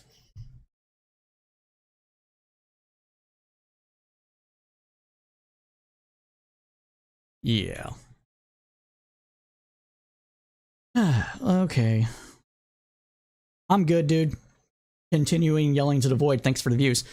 Now, future hearings are going to come up, and the second hearing is scheduled for 10 a.m. Eastern Standard Time, Monday, when the committee will focus on Trump's contention that his defeat by Democrat Joe Biden was due to unfounded allegations of election fraud, the so-called big lie. The third hearing will be on June 15th. Will focus on Trump's efforts to replace the U.S. Attorney General so he could assemble a team at the Department of Justice who would promote his false election claims, essentially getting a bunch of yes men involved in the process in order to give him legal or extra legal, not extra legal. What is it? Anyways, give him the air of legality to anything that he was doing. Now, Jeffrey Rosen, the acting attorney general at the time, is among those scheduled to testify, according to a person familiar with the matter. The fourth hearing, which is set for June 16th, will focus on Pence, while the last two will focus on how, unquote, how President Trump summoned a violent mob and directed them illegally to march on the U.S. Capitol, Cheney said. The riot marked the only time in U.S. history that the power was not passed peacefully from one president to another. The committee has yet named additional witnesses, but Cheney said upcoming hearings will include testimony from senior Justice Department and White House officials who threatened to resign over Trump's actions.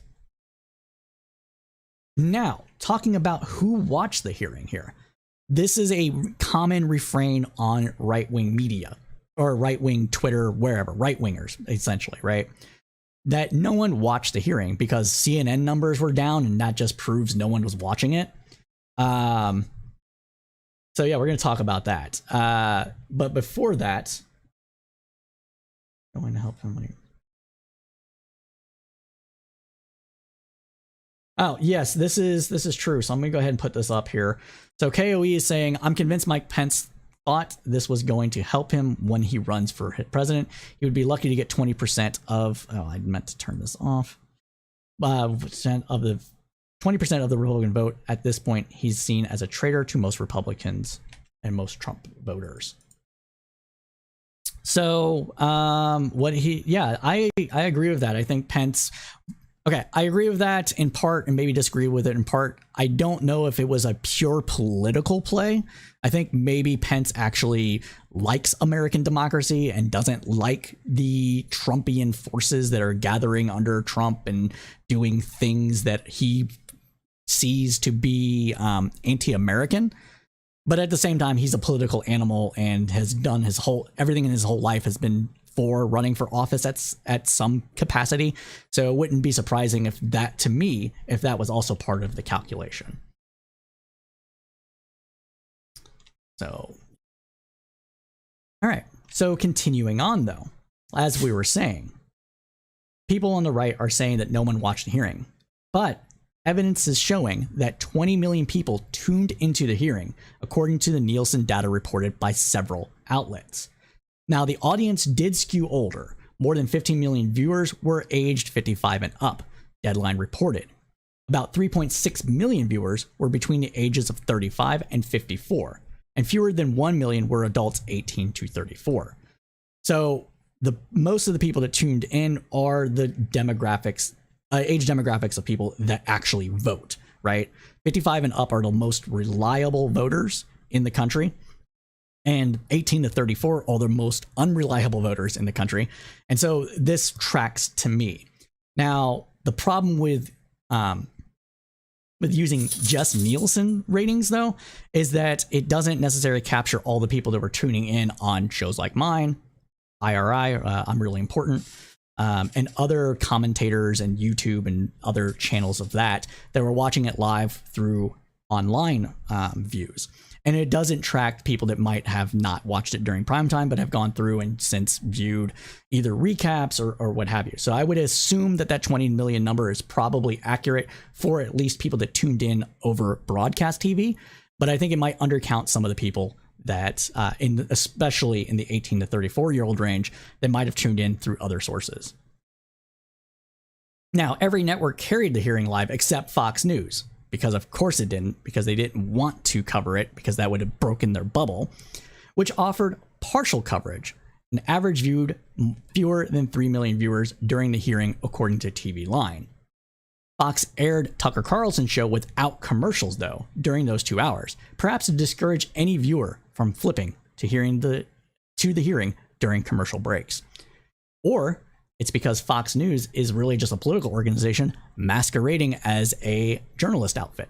Who knows? Could be either, right? We know which one it is.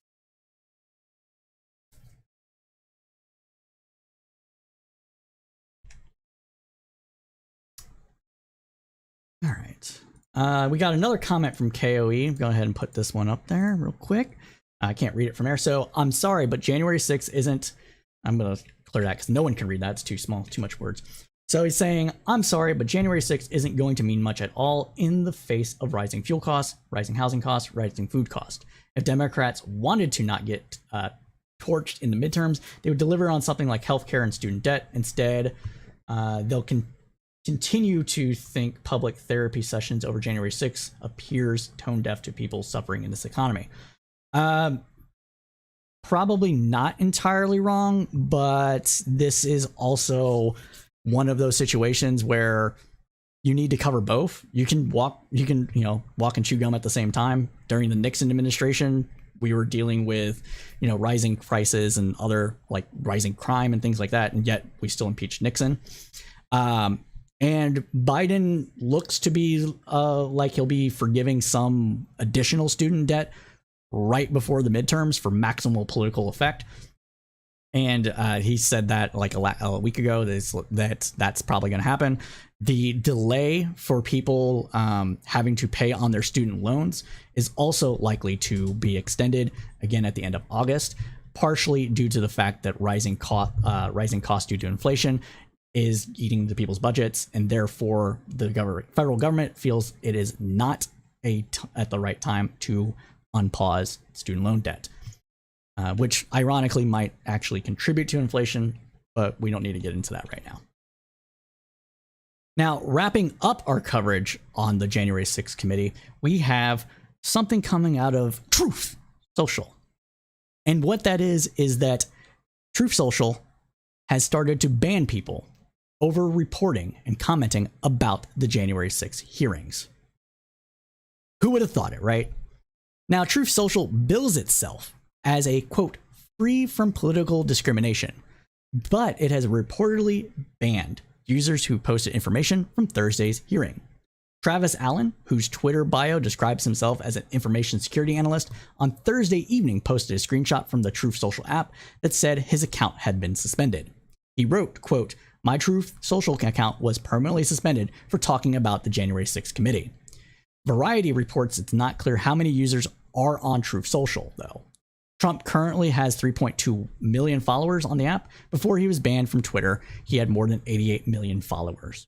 As of March 31st, 2022, Trump Media and Technology Group, or TMTG, had not generated any revenue to date and has warned investors that TMTG may never generate any operating revenue or achieve profitable operations.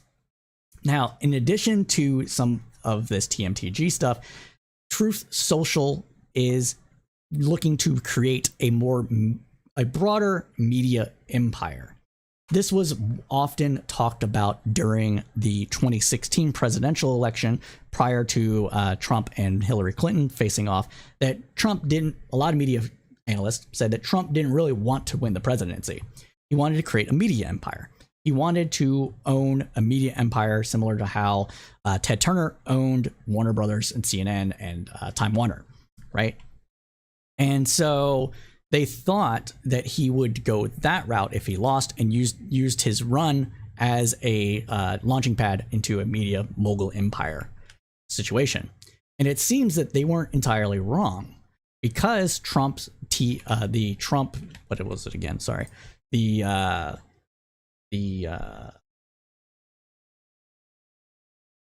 Trump Media and Technology Group is launching additional news programs, and it's seeking to launch a streaming service in tandem with its Truth Social. And that streaming service is going to bring quote unquote bring back canceled shows. It will promote anti-woke talent and the like, and try to build up its own services that way. And what we're kind of seeing with this is this idea that has been battered around conservative circles for a while now. And it used to be very fringe, or at least fringe in the sense that not many people latched onto it and kind of got dismissed out of hand, but not because it was crazy, because they wanted to do a different tactic.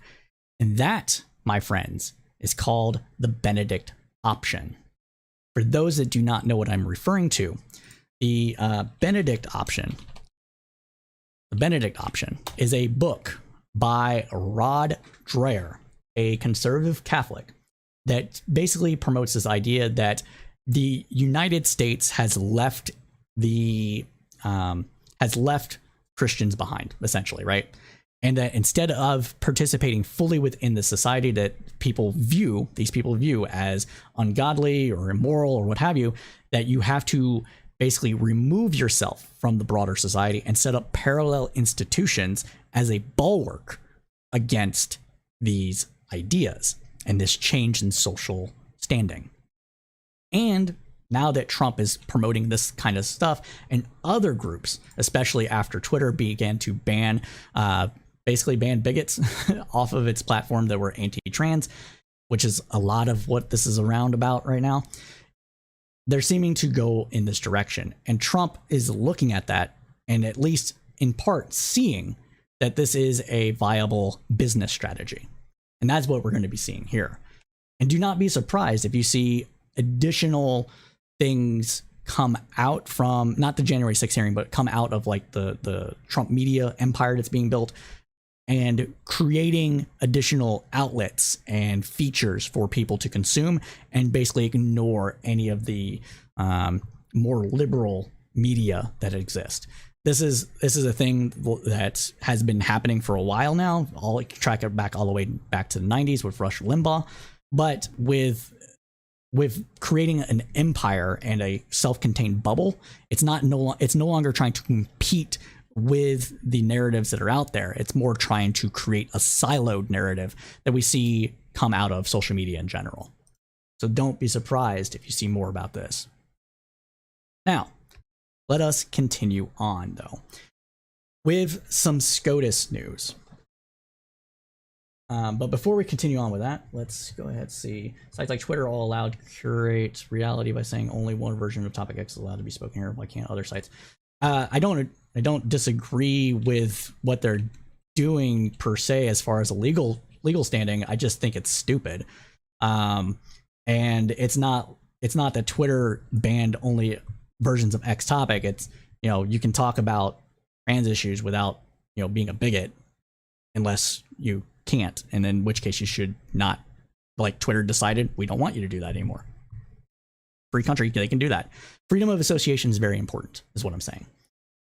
So it's going to increase polarity and polarization and things like that, but you can't force people to listen to others or let others speak. So if you care about freedom, so there you go. Yeah, but let's continue on though.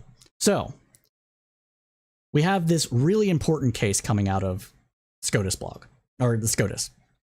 And then the first one that we're going to talk about, actually probably the only one, honestly, because we're running out of time, is that there is this ruling that came out of a Border Patrol case. And what we're going to do, we're going to turn it over to SCOTUS blog, because SCOTUS blog is amazing. They can succinctly basically wrap up any freaking hearing into like a self-contained 2-minute situation. And they do it way better than I would. So we're going to go ahead and go over to that now with SCOTUS blog here. And the Supreme Court will release opinions on Monday, June 13th and Wednesday, June 15th. As always, we'll be live for the announcement. Yesterday, the Supreme Court decided an important case about when your constitutional rights get violated by a federal officer. And this case could be a Netflix movie. It starts at the Smuggler's Inn, a bed and breakfast on the Canadian border in Blaine, Washington. Robert Boole owns and runs the inn and is a U.S. citizen, and he's a colorful character in case you didn't get that from the name of his inn. His license plate is Smuggler, and he was a confidential informant for Customs and Border Protection. And although it's not relevant to the court's decision, they discussed multiple drug seizures at the inn and his conviction in Canada for human trafficking. Now, Boole was trying to talk to a new guest here at the inn in from Turkey. Eric Egbert, a Border Patrol agent, tried to talk to the visitor from Turkey, and when Boole tried to ask the agent to leave his property, the agent, Egbert, got violent and threw Boole against a vehicle and to the ground. Now, when Boole complained to Egbert's supervisors, the Border Patrol agent reported Boole for his license plate referencing illegal activity and contacted the IRS, prompting a tax audit for Boole. So Boole sued Egbert, saying that the Border Patrol agent violated his Fourth Amendment rights when he used excessive force against him and his First Amendment right for unlawful retaliation. The lawsuit is called a Bivens action.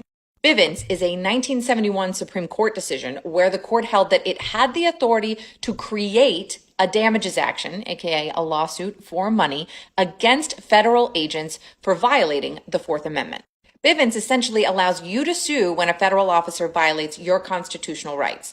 Well, it did, rather. Justice Thomas, writing for the court's majority, said Bivens does not extend to the Fourth Amendment excessive force claim or the First Amendment unlawful retaliation claim. And this decision isn't entirely out of left field because the court has actually declined to extend Bivens since 1980. But this decision may effectively cut off future damages actions.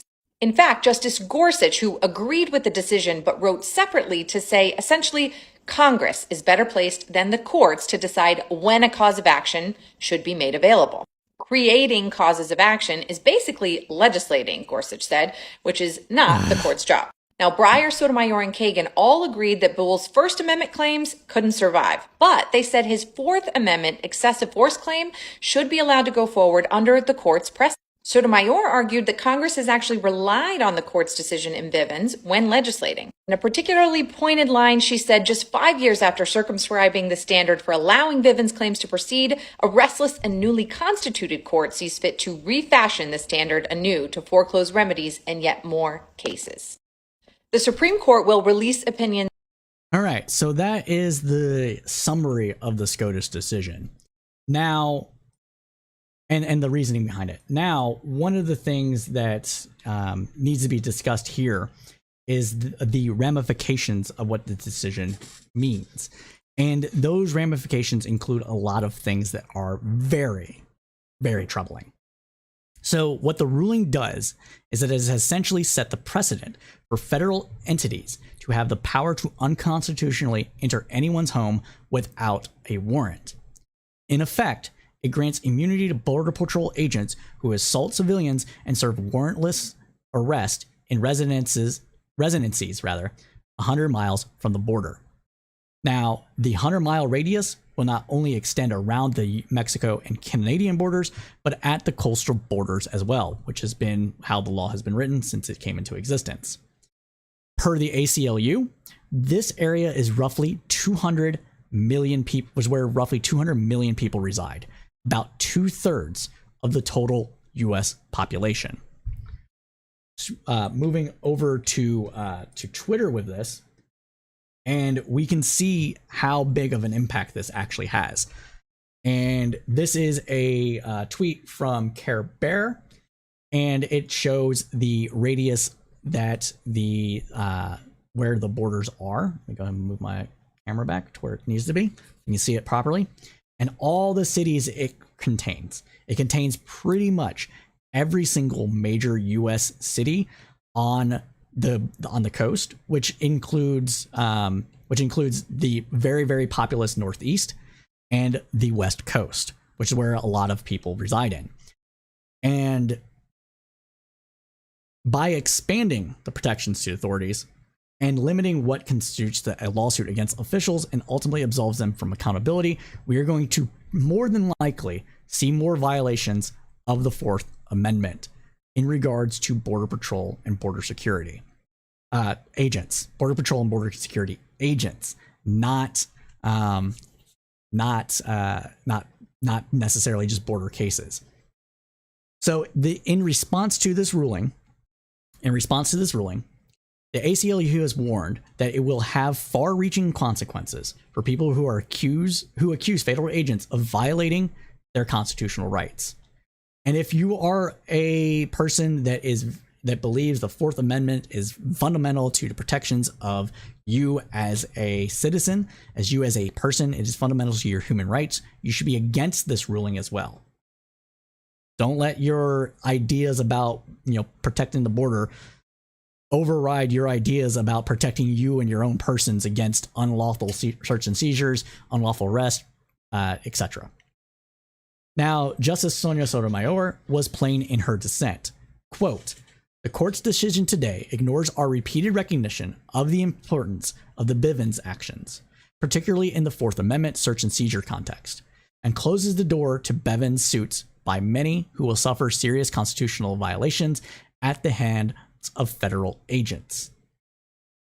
Now, what should also be pointed out here is that Gorsuch is, I'm going to flub it, so I'm not going to say exactly what his philosophy is. But Gorsuch's philosophy basically precludes the idea of common law. In the United States, even within the Constitution and within the Supreme Court's first several rulings, especially Mulberry versus Madison, he precludes that. All right, this is something that's been around since before the United States became the United States and has existed ever since. And with common law state is basically this idea that judges, erudite men, hearing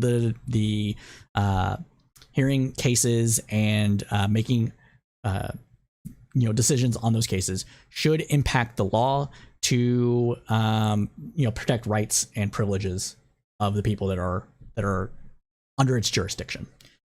Be a check on on government, and be a check on that as well. And he's just completely against this idea of common law, because common law creates law from judicial decisions. So it's an anti-American idea if you think about it. So continuing on though, so thousands of Border Patrol agents have now been absolutely immunized from liability, said Sotomayor, no matter how egregious the misconduct or result injury may be. Oh, I see. I got all the right wingers up here now. Cool. Yeah. Well, thanks for the follow. Really appreciate it. just helping me out. All right, so let's continue on with some more news, and one of the things that I wanted to cover, which is, let's go ahead and continue on. Let's keep it going. Keep it rolling here. All right. Now this is something that I'm 100% against. Not what I'm sorry. Let's rerun that. I am against anybody threatening the life of pretty much anyone. Don't threaten people's lives, right? Not pretty much anyone. Just don't do it. Don't do it, right? And there has been a man that was arrested that did that to Justice Kavanaugh. And this is the kind of tensions that we're seeing coming into the country that is going to be very bad news for people. And it is not acceptable. So let's go ahead and talk about this. So, a Californian man was arrested last week near Justice Brett Kavanaugh's home in Maryland. He has been charged with attempting to murder a Supreme Court justice. If convicted, he faces a maximum sentence of 20 years in federal prison. U.S. Deputy Marshals reported seeing a person dressed in black clothing and carrying a backpack and suitcase get out of a taxi that stopped in front of the current justice's house at roughly 1:05 a.m. The person looked at the two marshals and turned to walk down the street, the FBI agent wrote in an affidavit. The 911 dispatcher then received a call from a person saying he was having suicidal thoughts and had a firearm in his suitcase. The man had said he came from California to kill a specific United States Supreme Court justice, according to the filing. He was taken into custody without incident, and authorities seized his backpack and suitcase. He allegedly told investigators that he decided to target Kavanaugh because he was angry about the possibility that the Supreme Court would overturn Roe v. Wade and about the school shootings in Uvalde. He said he thought Kavanaugh would loosen gun laws. Quote, the man indicated that he believed the justice that he intended to kill would side with Second Amendment decisions that would loosen gun control laws, according to the affidavit. He stated that he began thinking about how to give his life a purpose and decided that he would kill the Supreme Court justice after finding the Justice Montgomery County address on the internet. He further indicated that he had purchased the Glock pistol and other items for the purpose of breaking into the justice's residence and killing the justice as well as himself.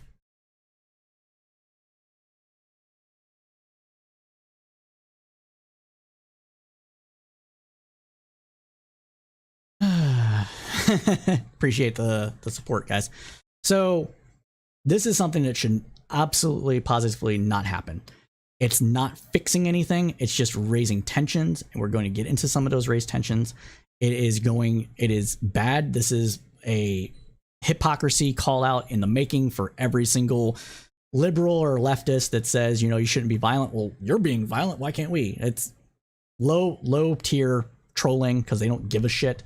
But it's something that is succinct and shouldn't happen, right? And this is why the Congress quickly came together and passed a bipartisan bill. I think maybe 5 people voted against it total between both chambers of Congress. Protect increasing security around the Supreme Court justices and judges in general to prevent it. You mean the guy that was murdered by Border Patrol agents? Fucking idiot. So yeah, that's bad. And we do not condone it. And I don't know what can be done to prevent these situations from happening. But for the good of the nation, everybody should be against this happening. You shouldn't be like, well, you gotta fuck around and find out. We're gonna fuck around and find out, right? Don't do that. Don't do that. It's bad. All right. So if you're just now joining us, thank you, everybody. We appreciate you coming on to watch us. It really does help us out. And if you'd like to join one of our panels or have some commentary you'd like to hear or have an opinion you'd like to share, these are the ways you can get a hold of us. First up, you can go ahead and get me at Twitter at crowdsourcepoll. I like to post memes and whatever the hell else is on my mind. Not every day, but often enough that it's pretty active over there. So you can get a hold of us there. You can also join the Discord community, links above and below, depending on where you're watching it. And we're trying to build up our Discord community, have some contests and stuff once the community gets a little more built up to give out things. We gave out in our Facebook community. We also run a Facebook community. Yes, I am a boomer. I am sorry. But we run a Facebook community. We've had contests there. We've given out custom designed beer glasses. And we also gave out this. We also gave out a pinatagram, 2 pinatagrams, for a contest for people that found the best memes and got the most reactions on Facebook. So that's something that you're interested in. You can also join us on Facebook at Facebook/groups/Tribune Commons. So there is that. Now, let's move on to some state politics. All right. Moving on to some state politics now, and since we're getting some right wingers, like actual right wingers, people that are just political actors masquerading as fair and balanced people in the chat and bringing up all sorts of bullshit. We're gonna cover the latest in the rise of fascism. Everybody, no, I am not being hyperbolic. This is a avowed fascist group that is splintered off from other groups since 2017, and they have a modus operandi that is clear as day to anybody, but also designed to get cops called on random folk and do covering. And what am I talking about? Well, I am talking about a group that labels itself Patriot Front. So, why are we talking about this? Well, we are talking about this because police in Northwest Idaho has arrested more than 24 members of the group, which is an avowed white nationalist group, yesterday, and charged them with planning to stage a riot near a LGBTQ pride event, authorities have said. We're going to now turn over to listen to the authorities respond or report about this group and where all these people come from and what they were intending to do. The last couple of days that there were a number of groups that were planning to disrupt today. There we go. And we'll go restart it because it was kind of low. We had been receiving information over the last couple of days that there were a number of groups that were planning to disrupt today's activities, and so that was the reason for the large presence of uniformed officers in the downtown area. At approximately 1:38 this afternoon, we received a telephone call from a concerned citizen who reported that approximately 20 people jumped into a U-Haul wearing masks. They had shields and, quote, looked like a little... Okay, let me just point this out here. If you're going to report against these people, please do it after seeing them enter the truck. Don't just call out any random U-Haul. That would be bad. That's why they're using a U-Haul truck to do this, so that you get other people so they can get people on their side by people being overly cautious. Again, don't do that. Actually wait for them to actually appear. And you should report them because they're going to try to, commit violence. They're not geared for defense. They're geared to do violence. Just not with guns, because if they actually kill somebody, right, then everybody will turn against them. But if it looks like they're just defending themselves, then people will support them. That's how the thinking goes, and they're not wrong. That's the problem. Little army. Units began to go into the area, and we made a traffic stop almost exactly 10 minutes later. At that point, 31 people were detained. They were all wearing similar attire. They had shields, shin guards. So the attire that they're wearing is actually their version of a military uniform. They're all dressed like this so they can have command and control and know who their people are, and also protect their identity. It is their version of black blocking. Instead of black blocking, they're Trump blocking.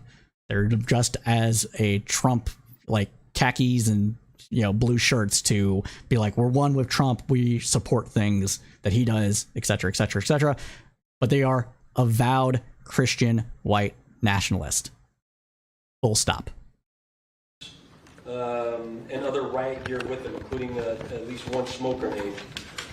Those 31 individuals have been arrested for conspiracy to riot. At this point, they appear to be affiliated with the group Patriot Front.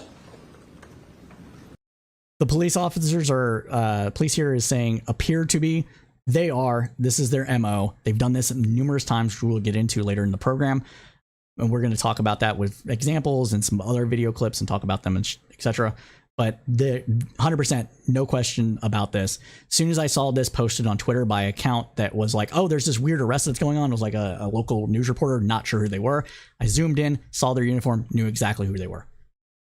These individuals come from all over. We're still in the booking process. We've not completed booking of all 31 individuals. But at this point, we have individuals from Texas, Utah, Idaho, Colorado, South Dakota, Illinois, Arkansas, Wyoming, Washington, Oregon, and Virginia. And as I said, the booking process is not complete yet.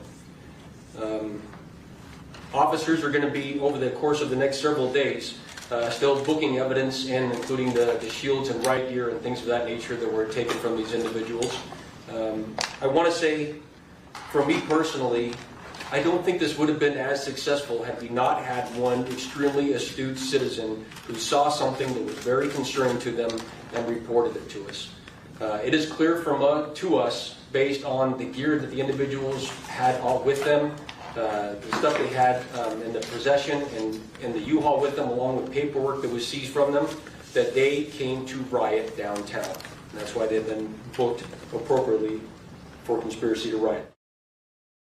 All right, so conspiracy to riot can be a felony in many states, which is honestly what they should be charged with. But when they're in regards to the paperwork they're finding with them, there's more than likely plans and stuff they handed out to members, because their members that came to Idaho actually came from all over the country. So we'll talk about that next. And where they came from, here's the men have come from at least 11 states. White, the police officer just listened to here, said including Texas, Colorado, Virginia. Patriot Front had formed in the aftermath of the 2017 white nationalist rally, Unite the Right, in Charlottesville, Virginia, where it broke off from another extremist organization, Vanguard America, according to the Southern Poverty Law Center, which tracks hate groups.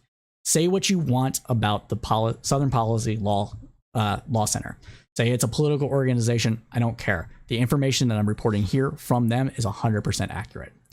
So let's get into some more of what this group has done and why it should be evident what they are. And we are going to have some video here from a quote-unquote freedomnews.tv, which I don't know what this group is. I just found their video on YouTube, but this is from a march or rally across the street from March for Life rally that happens in DC every year. This happened this year or at least was posted this year on January 21st of this year. So let's go ahead and watch some of this video. This video is 15 minutes long, so we're not going to watch the whole thing, but we will speed through some of the sections of it.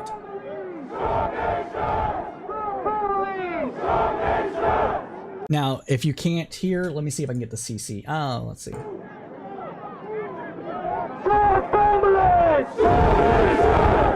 So they're using the typical kind of fascist chant here: strong families make strong nations.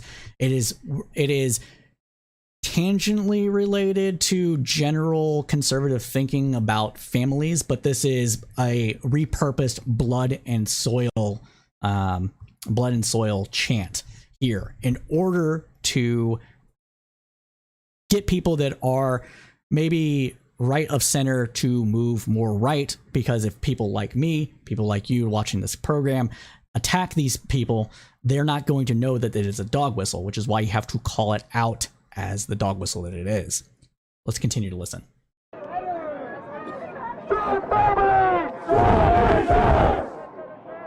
Now, you see that only one person doesn't have a mask on.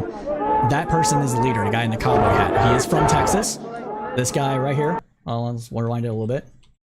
So I am not opposed. He's making himself public. He's the face of it. So we're going to look at him. So this guy is out of Texas. He's done a lot of these things. Trying to get the pause so we can actually, there we go, get a clear look at him. piece of shit, hands down. Like, if somebody else needs to be punched, it's this guy, right? That's how bad he is. I don't know too much about him. I might do an expose on this group and do a deep dive into it for an actual podcast episode, which is basically just means I edit it so it sounds better than this. But that's what he's doing here. And they are fascist, and we will show you why we can tell they are fascist here as this goes on. So let's go ahead and reclaim America, which, another fucking typical right-wing authoritarian idea that America has been stolen, or that the country that the fascist movement exist in has been stolen and usurped from its rightful people, its rightful rulers, and that is what this group is doing here. Now I'm going to speed up the playback speed. Did you? Listen up! Let's go 1.5. Okay. All right. I don't know if you guys can see this. Let's. All right. There we go. So, right here. Let's. Right here. This symbol. Right here. Does it look familiar to anybody? What is that? Does it look familiar? Well, it should, because it is the bundle of sticks that came out of fascist Italy. The only thing it is missing is, or appears to be missing, because it can't really tell in this image, is the axe itself. It is that same image minus the axe itself.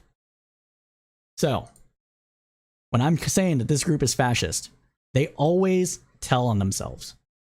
And they always use similar symbols coded to be dog whistle-esque, but also obvious to people that know their history, so that it can inspire fear as well as loyalty.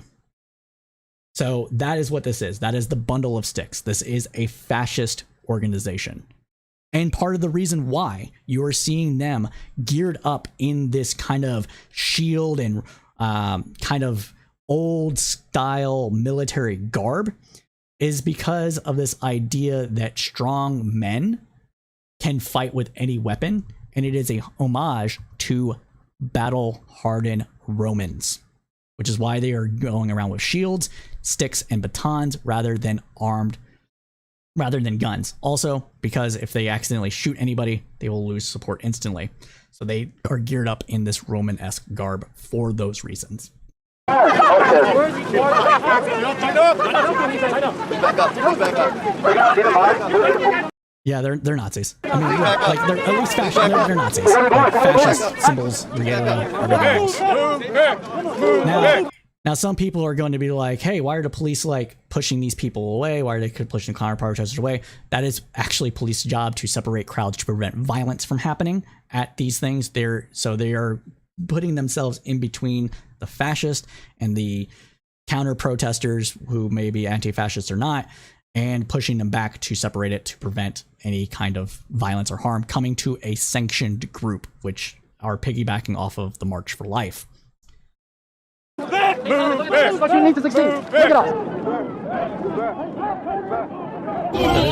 Move back! Alright, so we're gonna go ahead fast forward a bit here. Why are you wearing masks? Oh, what did it say here? Hold on. What did I gotta say?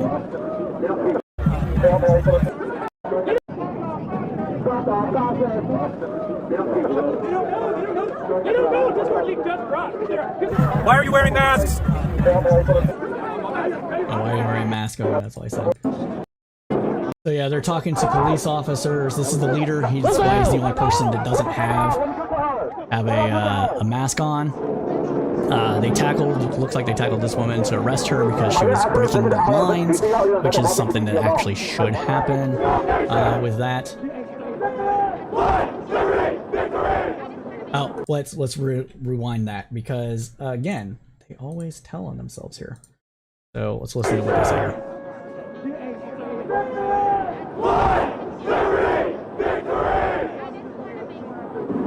See? So I wanted to expose that a bit. And then we also have another news report about this group here that we should don't Google the term for a bundle of sticks. Right, exactly. That's yeah. So we also have this news report here that covers this a bit, which I wanted to share with y'all. New this morning, only Action News was there as protesters associated with the white supremacist group Patriot Front marched through the heart of Philadelphia. And this is them getting pushed out of Police Philadelphia. did respond to the scene that you see right here. That march coming ahead of. So what happened in Philadelphia is essentially that they came in two U-Haul trucks, 2 or 3 U-Haul trucks. They had anywhere between 50 and 150 people show up in Philadelphia from all over the country to force their views on others because they're fucking fascist. Okay. And they met resistance from local groups on the ground. And as soon as there was a modicum of confrontation, they turned tail and ran. Today's visit by First Lady Jill Biden, and her security is heightened for the 4th of July. Action News reporter Becca Hendrickson is live on in this. Patriot City on the eve of the First Lady's visit. Police say none of the protesters were from So Philadelphia. they're trying to block Patriot cameras. Front is based in Texas, and they traveled into the city. Action News was the only crew on scene as the group traveled down the Ben Franklin Parkway across Market, Chestnut, and Walnut Streets before marching to Penn's Landing. Hundreds of mass protesters from Patriot Front chanted while carrying American flags and shields. At Penn's Landing, several onlookers began yelling at the protesters. These are not American flags. They are fascist flags. Media needs to be better about this. Just because it looks a little bit like an American flag does not make it one. And it is very bad. I hate it that they're co-opting the America Liberty symbol that that the flag should stand for, co-opting it to be against the essential idea that America is and has been for at least the last 100 years. So yes, that is why I am talking about this now, and why we needed to go over it. So that wraps up our little segment about Patriot Front. We will do a more in-depth look at Patriot Front to talk about what more of their modus operandi, who the leader is, how they came to existence, and what their goals are, in addition to what we just said. That will happen at some point. But everybody, I am to say that we are out of time. We are actually 30 minutes over what we normally do on the Roundup because we had a great conversation with Tiberius D. So Nikki Adams, the person that produces my copy, I'm sorry we didn't get through all of it, but I greatly appreciate what you produced for us, and we will get to some of it, I'm sure, in next week's copy because some of the stories do continue on. Now we know what you liked, what you heard, because you stayed with us to the end. So go ahead and smash that like button for the algorithms.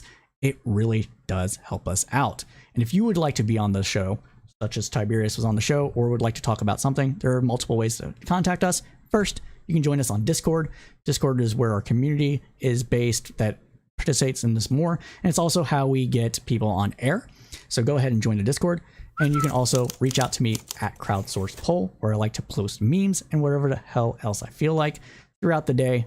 Not all the time, but enough that it's pretty active. Or you can join us on Facebook at Facebook.com/groups/Tribune Commons. And we are going to raid somebody. So people that are watching on Twitch, let's see, we got a raid going on. Oh, and one person is live on my channel. Who is it? Is it Critical Canadian? Oh, nope, there isn't anybody I follow that is currently live on Twitch. So we're just going to cut it here. And as we always say at Crowdsourced Politics, keep your head up through the political storm.